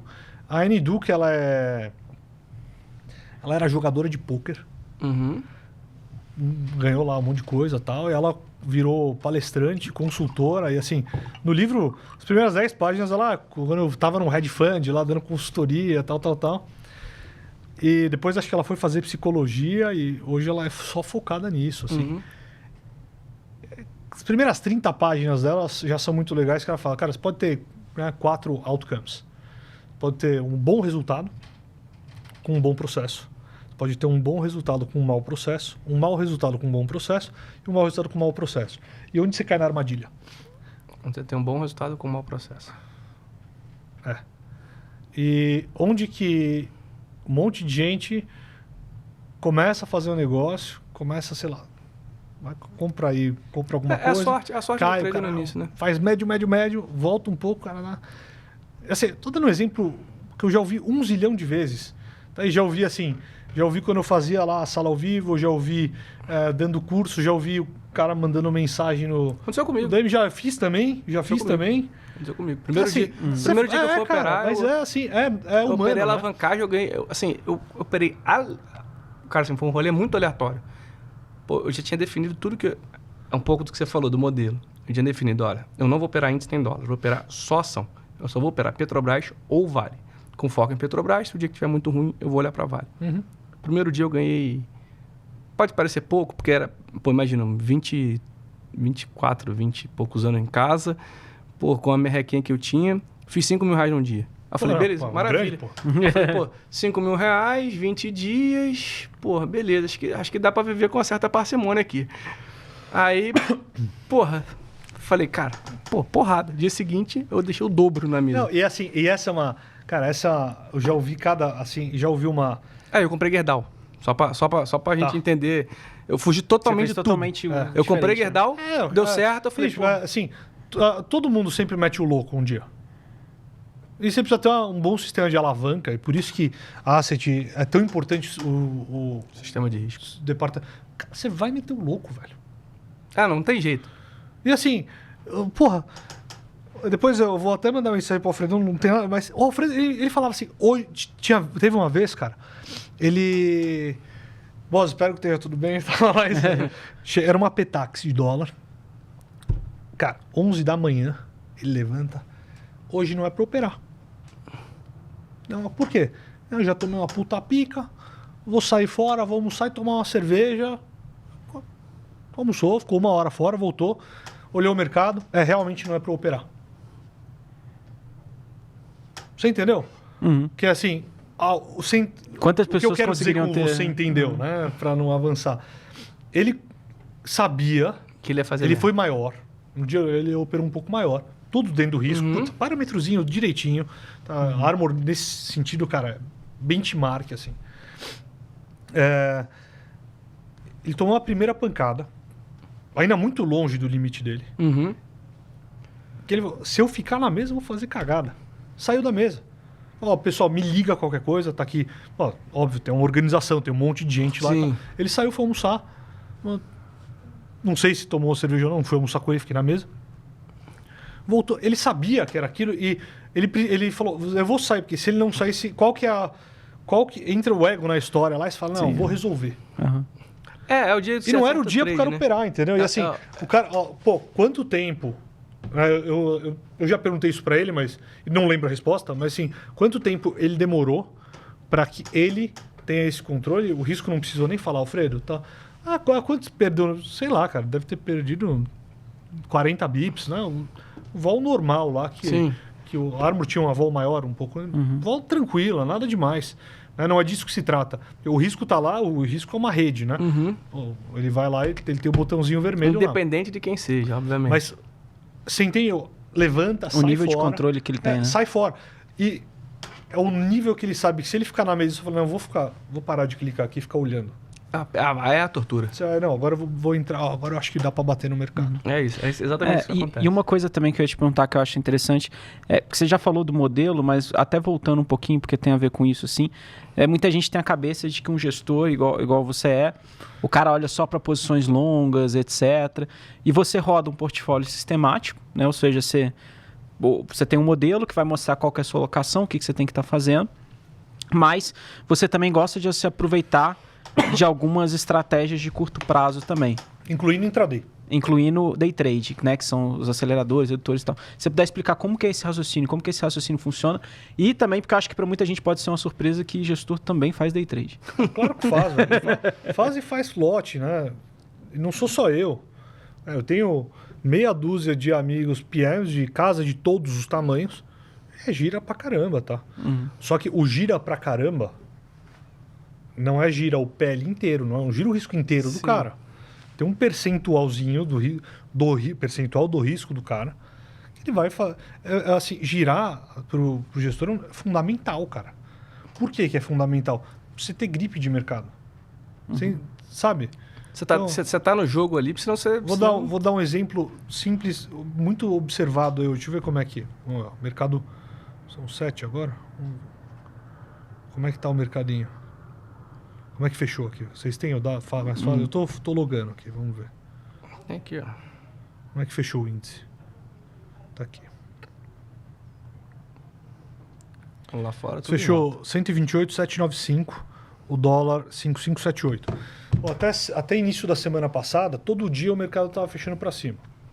A gente teve 18 de 20 pregões de alta, né? Isso. Tava forte pra caramba. E não era aquela força pujante, aquela arrastada. Foi no comecinho, logo no comecinho de julho foi. Depois ficou o negócio meio aquela compra meio passiva, né? De ordem participativa. Semana passada você teve lá sell-off, começou lá fora, né? Começou quarta, não foi? A primeira... a gente ficou uns 3 dias lateralizado, e quinta veio aquela porrada para baixo, sexta a gente fechou com 2 dias. A gente aqui caiu muito menos do que os Estados Unidos. Sim. Pô, estamos forte ainda. Aí hoje os Estados Unidos subiu 1%. A gente subiu, então, o futuro na sexta, no fechamento, deu uma bela pancada, né? O BOVA fechou 0,21, cara, de alta. O futuro fechou 0,7. Para mim teve uma mega dinâmica de mudança de fluxo que o pessoal falou assim, acho que comprei o suficiente. Vou esperar para ver, vender um pouquinho, trabalhar minha posição. Esse é o tipo de coisa que só o giro te dá. Né, olhar as forças relativas. O Alfredo fala, olha isso pra caramba, por exemplo. Ele falou aqui. Sim. Ele falou aqui. Então, isso é muito bom, você sentir o giro. Então, todo mundo, é bom soltar. Né? Eu lembro, e assim, muita gente mesmo, cara, solta uns lotinhos ali para não precisa nem ser relevante, não é para... eventualmente não é nem para ajudar no PNL. Sim. Para você ter gripe mesmo. Você tá no game. Isso. Sente a fita, comprou um pouquinho. Como é que tá o mercado? E a função das suas estratégias de acelerar e reduzir que você fala? Esse é o legal, esse é o mais legal, né, cara? Porque... Então, o que é isso também que é importante? Porque a galera não sabe. Tem 2 tipos de modelo. um modelo que eu chamo de modelo de sinal. Então, o que esse modelo ele tá? Ou ele está comprado ou ele está vendido. Tá, você está sempre com a posição tomada. Ou vendido. Ou long ou short. Sim. Óbvio. Eu acho que essa posição está errada, eu vou fazer um short menor. Ou não vou ficar short, vou ficar caixa, etc. Tá bom. Tá, tem que ter também o O jogo de cintura. jogo de cintura. Que é a sua alocação. Que de certa forma, é alocação. A gente posso passar um pouco algumas composições aí. O que seria uma composição FIA, uma multimercado, uma total return, etc. Esses são os modelos de sinal. Ou seja, ele sempre tem um flag aberto, na compra ou na venda. Os aceleradores redutores são modelos que não têm flag. Eles estão sempre zerados, exceto em alguns momentos específicos. Entendi. Que aí eles vão entrar ou comprado ou vendido. E esses modelos têm uma duração, via de regra, curta. É necessariamente curta? Não. Tem um acelerador que ele fica um mês posicionado. Entendi. Tem acelerador que é de um dia para o outro. Entendeu? Então, e isso é muito legal quando você monta como se fosse seu essas tático. coisas. É o tático. Isso é muito legal porque você consegue entender que, da forma que eu enxergo o mercado, pelo menos, as coisas são meio que em camadas. Né? É o onion trade, né, cara? É um cebolão, né? Você tem a camada mais superficial, que é mais rápida. Você tem a camada, que é um núcleo mesmo, que é a alocativa. E você trabalhar em todos esses negócios... É um pouco da teoria de Dow, né? É a tendência mais longa e você vai trabalhando a tendência mais curta. De certa forma, é isso aí. Que é, sim, trazendo para o lado da ciência de dados, que é o algoritmo de computação dinâmica. O que é o giroscópio? Pensa num míssil, né? A Rússia jogou um míssil na Ucrânia. Cara. Tem um giroscópio controlando esse negócio. Tem um computadorzinho pequeno lá, que vai gira um pouquinho para cá, gira um pouquinho para cá, gira um pouquinho. Para levar uma trajetória longa que você espera. Aí, é muito bom você... Para mim, fez muito bem montar tudo isso, porque diminui muito minha preferência temporal. Sim, faz sentido. Mas eu consigo ficar mais calmo. Falo, cara, eu tenho modelos de expectativa matemática positiva, que eu posso ter períodos de drawdown pode ser maior do que eu espero, o risco tem que estar lá para me segurar e tal, mas que no tempo eu vou conseguir... Ganhar dinheiro.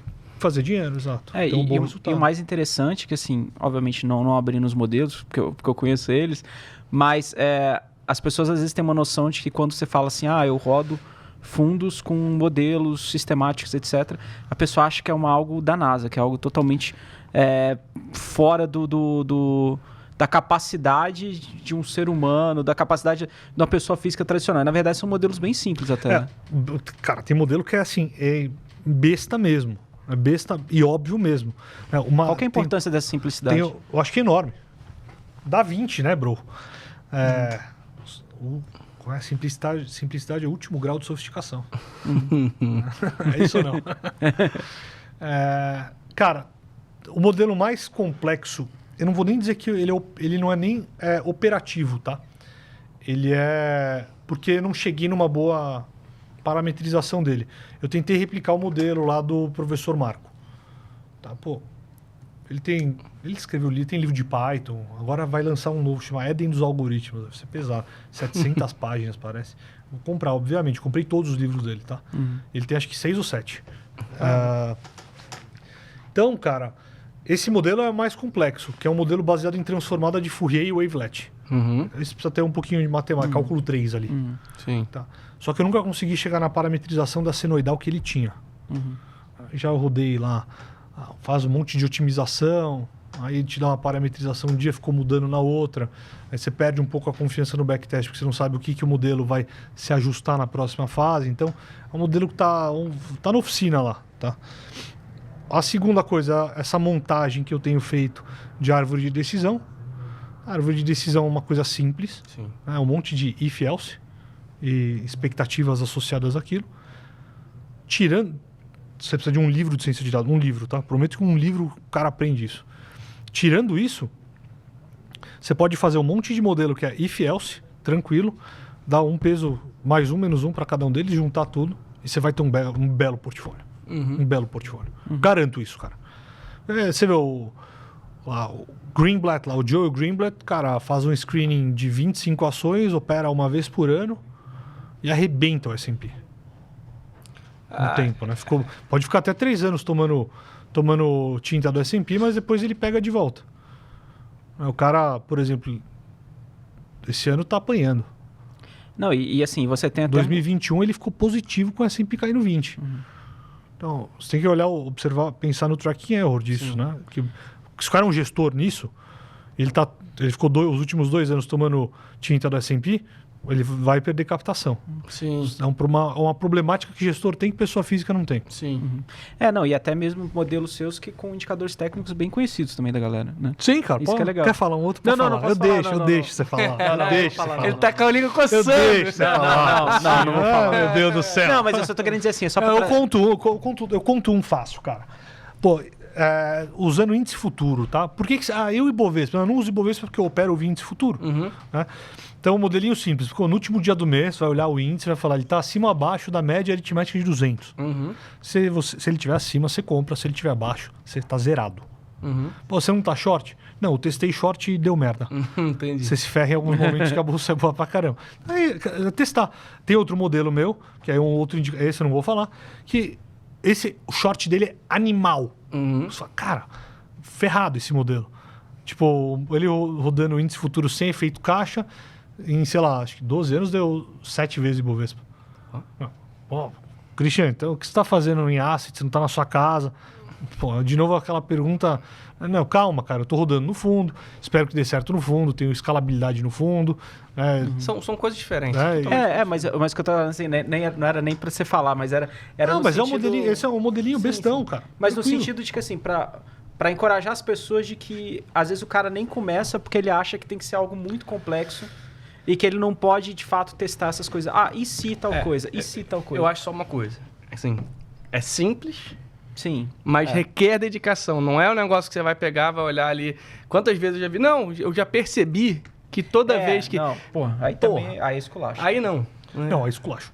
Mas eu não. digo que assim, no sentido de que não necessariamente você precisa ter um mega indicador. Você não precisa ter uma plataforma da NASA, um negócio da NASA pra Para montar. pelo menos dar os primeiros passos. isso. Eu e minha mania das analogias, né? E que, desculpa, assim, e que não tem um segredo que ninguém vai te contar e que é um santo graal que você não vai ter com aquelas ferramentas que você já estudou, né? Então vamos... Eu e minhas analogias. A frasezinha lá do Bruce Lee.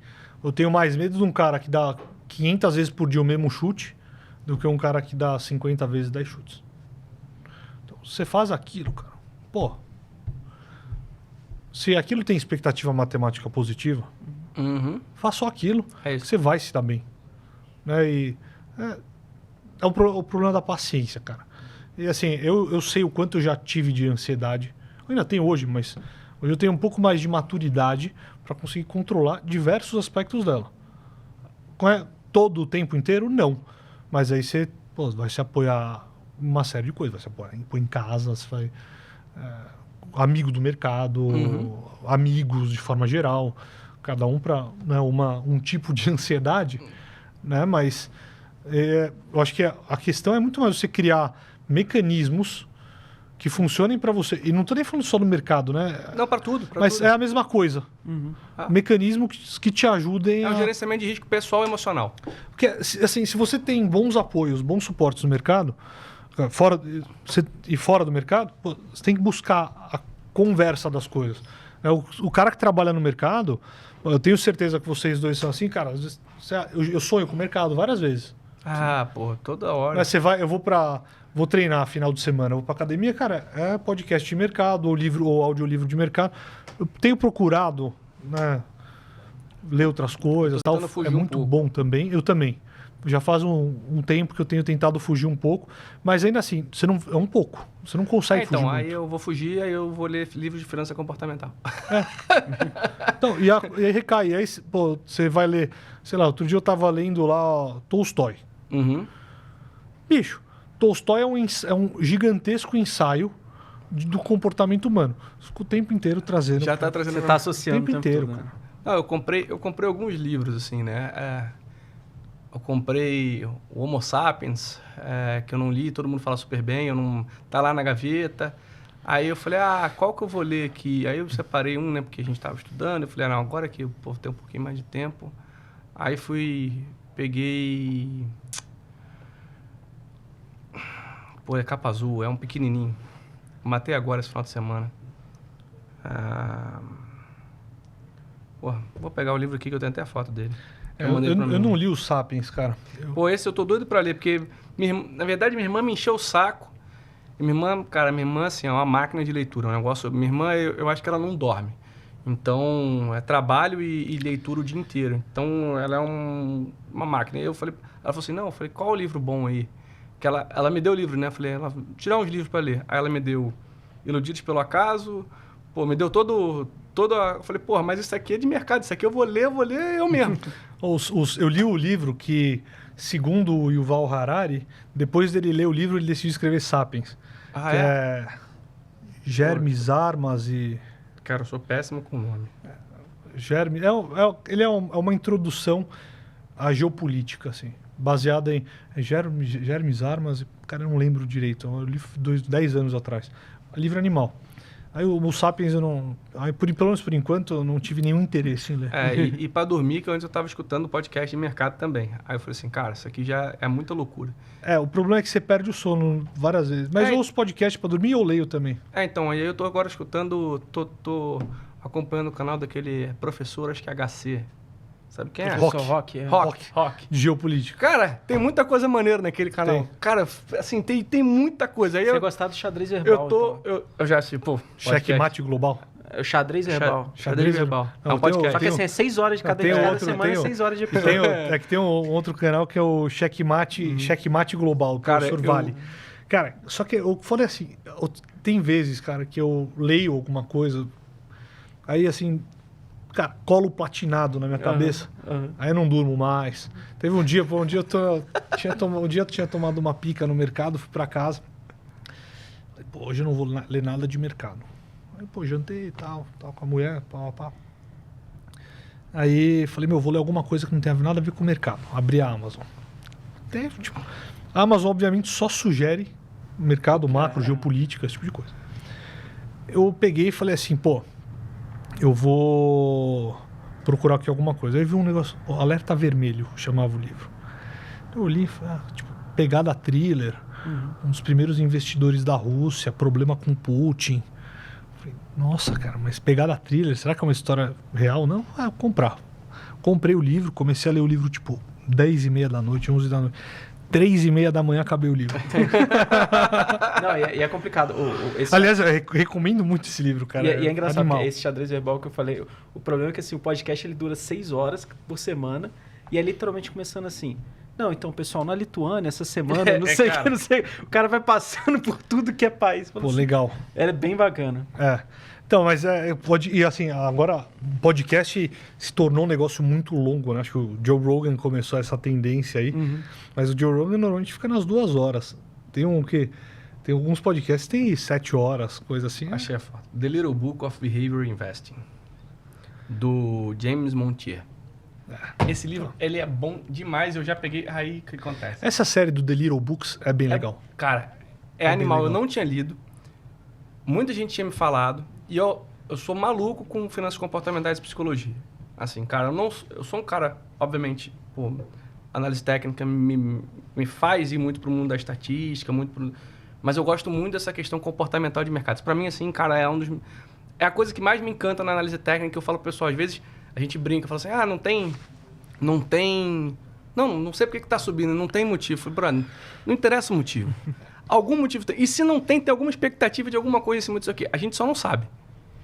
Então, o legal disso, aí, um pouco da questão de modelo, um pouco dessa essa abordagem meio estoica da coisa. Isso é muito legal. Cara. Onde o mercado está ganhando dinheiro, cara? O mercado ele vai sempre buscar uma forma de ganhar dinheiro, né? Sim. Dos agentes ganharem dinheiro. Se o mercado está subindo, é ali que o mercado está ganhando dinheiro, provavelmente. A não ser que seja aqueles movimentos de stop, quando o mercado está hiper-crowded, que é uma coisa que eu acompanho pra caramba, adoro isso. Mas você ter esse tipo de abordagem é saudável, cara, porque tira ansiedade.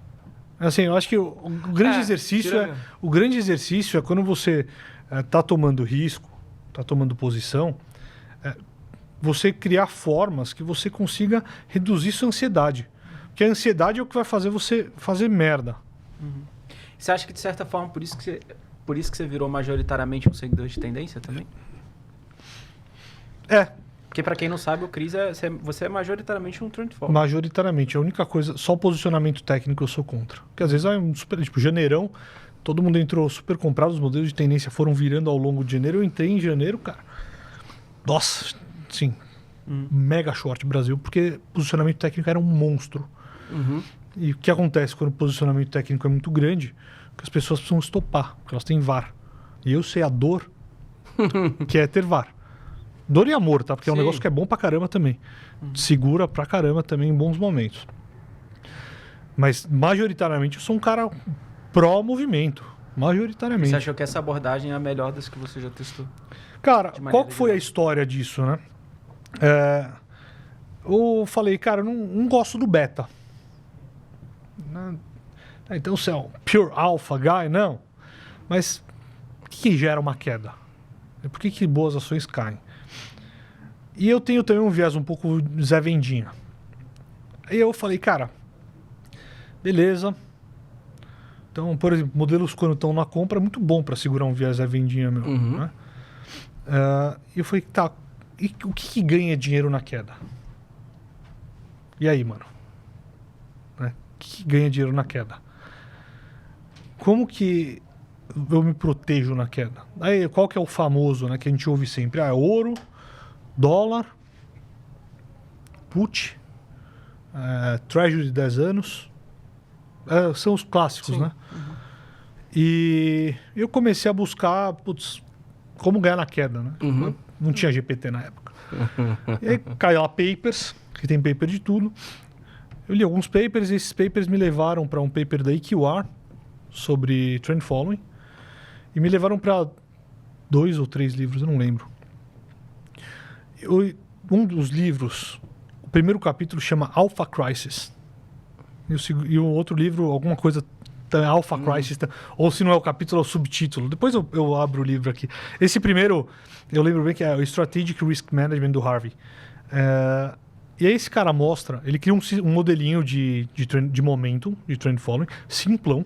Então, um modelo de 12 períodos. Então, que um vai retroalimentando o outro para entender momentum. E ele compara de forma muito sistemática você ter put ATM. Então, por quê? Porque é modelável. Sim. Né? Então, se eu tiver o tailhead, vai funcionar muito melhor, obviamente. O Mark Spitznagel está aí para dizer isso lá no universo. Mas não é uma boa forma dele testar. Né? Se você cai para essa put fora do dinheiro em horas que a volatilidade... Você foi para o cherry picking. Sim. Então, sistematicamente, o que é bom de proteger na hora que dá cagada no mercado? E aí esse livro compara... É o capítulo em 2 capítulos disso. Em momento de crise, como é que foi a put ATM, sistematicamente, a treasury de 10 anos, o ouro, o dólar. E o dólar, ele usa lá o índice dólar. Né?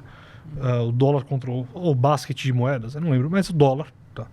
E o momento... Então, todos esses sites clássicos, e adiciona esse momentum aí. E o momentum é o melhor. Assim, a opção é a mais eficaz. Só que ela se ferra no tempo por causa do custo de carrego, de você ficar... Toda hora comprando. E esse é o melhor. Eu falei, opa, legal. Então, dá aqui um pouco de livro de trend following, de modelo, systematic trade. Cara, isso é livro pra cacete. Sim. E aí eu comecei a testar modelos, testar. E comecei a achar algumas coisas boas. Né? Mas compreendendo que momentum vai bem em mercado de queda. E vendo também, cara, os CTAs, né? Putz, os caras vão bem dos anos 70. Aí eu lembro que, sei lá, 2016, eu falei que trend following não funciona mais. Era um conceito meio difundido, assim. Eu lembro de conversar com um monte de gente, conhecido, amigo. Não, trend following não funciona mais. Aí eu descobri que tinham lá os ETFs de CTA. E tem 2 CTAs no Brasil, né? Um deles é mais recente, 2,5 talvez. Esse meio depois a gente conversa, mas...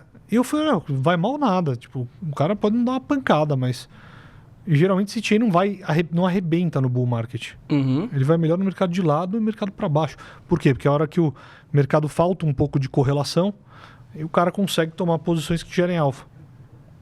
E eu falei, cara, se eu tiver uma carteira de ações boa e um CTA por cima, no mercado que o CTA fica de lado, tomando drawdown, a carteira de ações vai bem.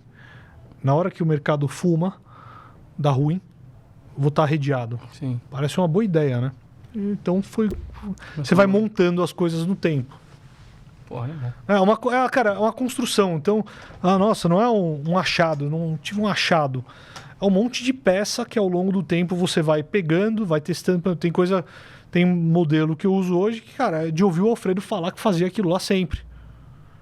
Cara, essa osmose é muito louca, né? Porque naturalmente você vê que eu tô pegando aqui suas falas, você vai aprendendo também ao longo do tempo. Então também não adianta achar que vai correr, vai pegar 60 livros, vai ler 60 livros da noite pro dia, você já tá pronto para pegar. Cara, assim, eu acho que O livro ajuda, obviamente, mas o mercado, o dia a dia vai te ajudar.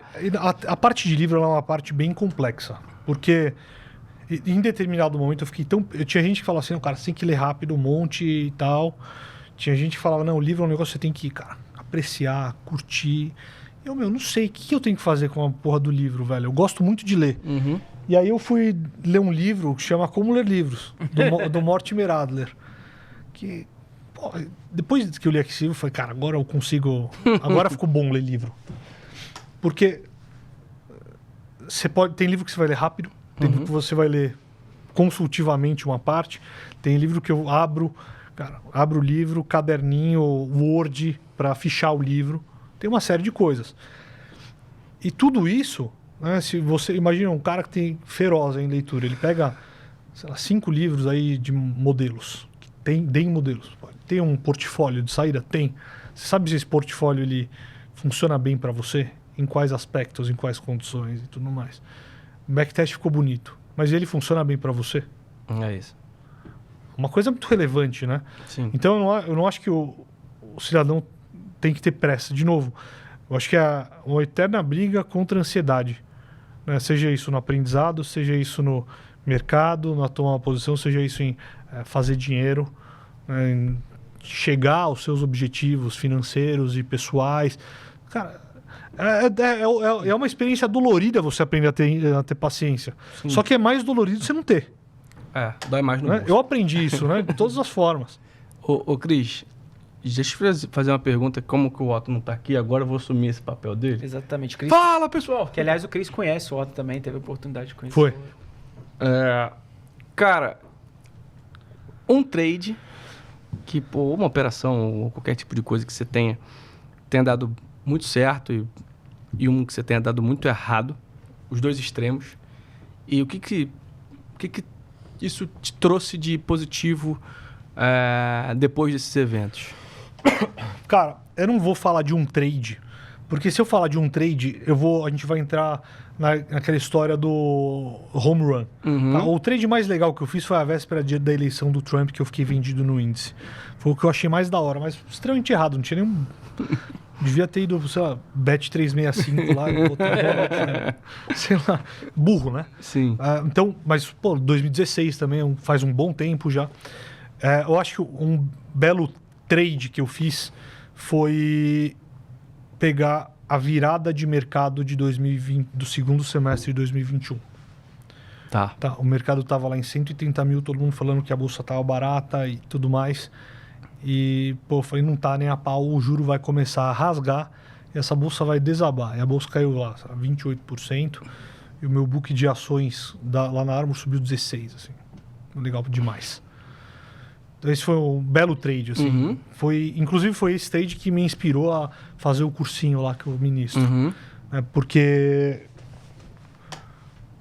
era hiper propagandeado, né? E, cara, aquele ciclo, a bolsa caiu 28%, mas tiveram ações que caíram 90%, Sim. né, cara? Aquele pra mim foi um belo trade, tá? Do lado positivo. Uhum.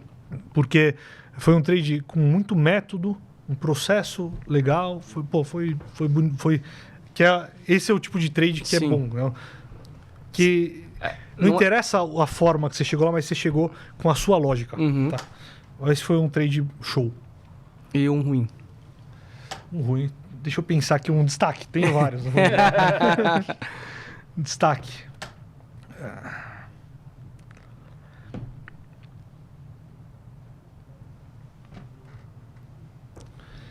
Cara, eu acho que assim, ó, trade...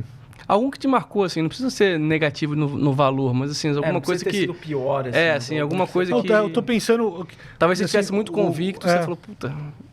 Eu tô Esse do pensando Trump é nisso. mas assim... Ou algum que te ensinou alguma coisa que você fala, puta, depois desse aqui, nunca mais eu... Cara, assim, aí foi um trade em ações, antes de ser gestor. Quando que foi? Eu não lembro direito quando foi, cara, mas foi tipo 2015, tá? Uhum. Que era uma ação que todo mundo falava hiper bem. Eu só rodei, ela nunca nem voltou, tá? Virou lixo. E eu, tinha muito dessa ação. Foi horrível, cara. Uma dor constante. Né? Ali foi um grande shift de eu, de certa forma, não tomar diversas decisões fundamentais. E até em ações eu virei um cara de factor, né? Então, também sistemático. Que já leva em conta questões fundamentais. Sim. Né? Mas... É bom falar isso também, né? Porque às vezes fala assim, você usa só modelo, você só usa análise técnica. Não, obviamente você tem outros caminhos. Eu fui analista fundamentalista também. E aquilo me doeu muito, cara, porque era um negócio sorvendo. Sabe? Sorvendo o negócio. E você fala, meu Deus, velho, mas é barata, porra. Né? Então, isso traz duas grandes lições, né? Primeira lição é a lição de portfólio. Nunca tenha uma ação só. Nunca tem. Cara, só tem dinheiro para uma ação, você não tem que ter ação. É verdade. Né? Vai, bota num fundo, cara, vai trabalhar, vai conseguir mais dinheiro, né? Trabalha pra caramba, vai estudar, etc. E a segunda coisa é, pode ter errado. Né? Ela pode ser barata e poderia ter tudo, se não subir, porque o mercado tem que achar também ela barata. Cara, isso é muito legal. O concurso de beleza do Keynes. O mercado tem que achar, porque às vezes o pessoal fala assim, não, mas essa empresa aqui, quando você olha pro fundamento, ela tá muito boa, quando você olha... Cara, mas... Assim, quantas vezes... Cara, eu lembro que eu mandava mensagem para analista, assim, que tinha recomendação de como mandava e-mail, cara. Perguntando, né? Cara, e essa ação? Não, a gente acha que tem um fluxo de venda de algum fundo, daqui a pouco termina, a ação sobe. E nunca mais. Nunca mais, mano. Não foi o trade que, perdi mais dinheiro, nada do tipo, mas foi um trade que... A agonia do negócio, ela foi te... O que é uma coisa que a gente tende a pensar quando a gente pensa em análise fundamentalista? Que se uma ação ela está barata, basta o tempo para ela ficar cara. Para ela convergir ao preço real dela. Isso pode nunca acontecer. O Peter Lynch foi lá o melhor gestor de ações americano entre 78 e 91. O cara teve um CAGR de 29%, colocou ele no panteão dos gigantes. E ele fala, cara, 60% certo só. E assim, ele estava na Fidelity, vai saber o tamanho de...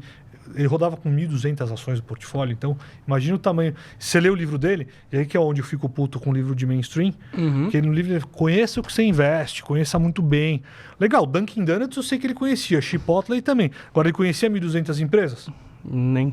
Então, bro, aí eu fico puto com o livro mainstream, cara. Eu fico bem puto com isso. Mas, bom, whatever. Quantos analistas ele tinha que... Talvez todos os analistas conheciam 1.200 empresas. Mano. Sei lá. Tanto faz. Devia ter... Mas assim, o ponto é... Não é porque uma empresa tá barata que ela vai ficar cara. Sim. Isso é mentira. E outra, ela pode ter tudo que é barato e ainda assim o cara também pode errar. Sim. Né? Ou seja... dá na mesma. Se você tiver uma taxa de acerto de 60%, fundamentalmente, então você vai precisar de um tempo maior para medir essa taxa de acerto, você vai conseguir medir sua expectativa matemática. Vai dar na mesma, cara. A mesma coisa que você, sei lá, faz um trade por dia, sei lá. Se você tiver lá a expectativa matemática, vai dar na mesma. Tudo é em torno da expectativa matemática e da sua forma de operar. Concordo. Então, cara, essa foi uma experiência ruim, tá? E peraí, né? As pessoas erram também, todo mundo erra. Né? Sorveu, aquele foi uma ação que sorveu. Todo dia caía, cara. Todo dia caía. Puta merda. Pô, e Cris, o pessoal sempre gosta de saber indicações dos variados temas. Antes a gente falava assim, não, indica um livro, uma música, um filme, só que aí depois a gente abriu para indicar quantas músicas quiser, quantos filmes quiser, quantos livros quiser, coisas que você queira deixar de indicação para as pessoas. Pegar o Kindle aqui, tá, bro? Tá. Livro, música e filme, por favor. Tá. Pode ser quantos quiser, assim. Quantos Pode. quiser. Tá, peraí. Lá vem a coletânea. Não, eu não vou passar muito. Eu Tô zoando, tô eu só zoando, quero tô dar zoando. aquela oxigenada no... O que te defina, ou que Não, você acha que assim, de certa ó, forma vamos lá. ajuda Tem um no- livro na que chama continuidade do papo. What Works on Wall Street, do O'Shaughnessy, Bibliazona. O livro é fenomenal. Tá? Eu diria, cara, esse livro qualquer pessoa que faz ações deveria ler esse livro. Tá? Tem um outro livro que chama Winning on Wall Street, do Martin Zweig. Também foi... Li esse livro em 2017, porra, mudou o Você cai esquema no pra mim. sentido daqueles Tá. modelos dele. Esses dois, com certeza. Deixa eu ver o que mais aqui. Tô dando uma passada bem rapidinha, tá? Também não ficar cuspindo um monte de livro, o cara vai se ferrar. Né? Systematic Trading, do Robert Carver. Então, pode estar falando de sistemático, tem que dar um livro de sistemático pro cara. Olha. Cara, eu acho que... E aí eu vou passar um livro, alguma coisa aí de macro, tô vendo aqui qual. Eu acho que macro é um tema interessante pra caramba e amplo, né? É muito amplo. Apesar da gente... Eu acho que a gente viveu um período de inflação grande, então eu diria para ler o Keeping at It, do Paul Volcker. O livro é dele, a autobiografia dele. É muito legal ele contando a história da questão inflacionária, por que chegou na questão inflacionária, que é uma coisa muito louca. A gente tá... O que desembocou na crise inflacionária, e ela gerou um problema gigantesco no mundo inteiro, né? Arrebentou o Brasil, hiperinflação no Brasil. Nos Estados Unidos foi controlado mais rápido porque os Estados Unidos. Foi uma crise de dívida. Aí a gente teve um spike inflacionário, mas a gente tem um endividamento que a gente nunca viu agora. Esse livro é legal para isso, tá? Eu acho que então eu falaria desses três aí. Falei três? Falei quatro, né? Para não ficar chato. Pô, música, eu sou muito eclético, cara. Eu gosto muito de rock clássico, mas eu gosto de hip hop, eu gosto de música clássica, eu gosto de Sinatra. Depende do meu humor, assim, não é uma coisa que eu tenho uma grande indicação. Tem dia que eu tô ouvindo country, assim, lá, porque eu assisti Yellowstone e eu achei que é legal ouvir country aquele dia. Então, música eu acho mais difícil indicar, tá? Tem muita coisa que eu acho boa, cara, muita coisa que eu acho boa mesmo. Não tenho muito rótulo pra isso, não. E Boa. filmes? Filme ou série? Aí, Pode ser de mercado ou não ser de mercado. O Moneyball, com certeza, cara.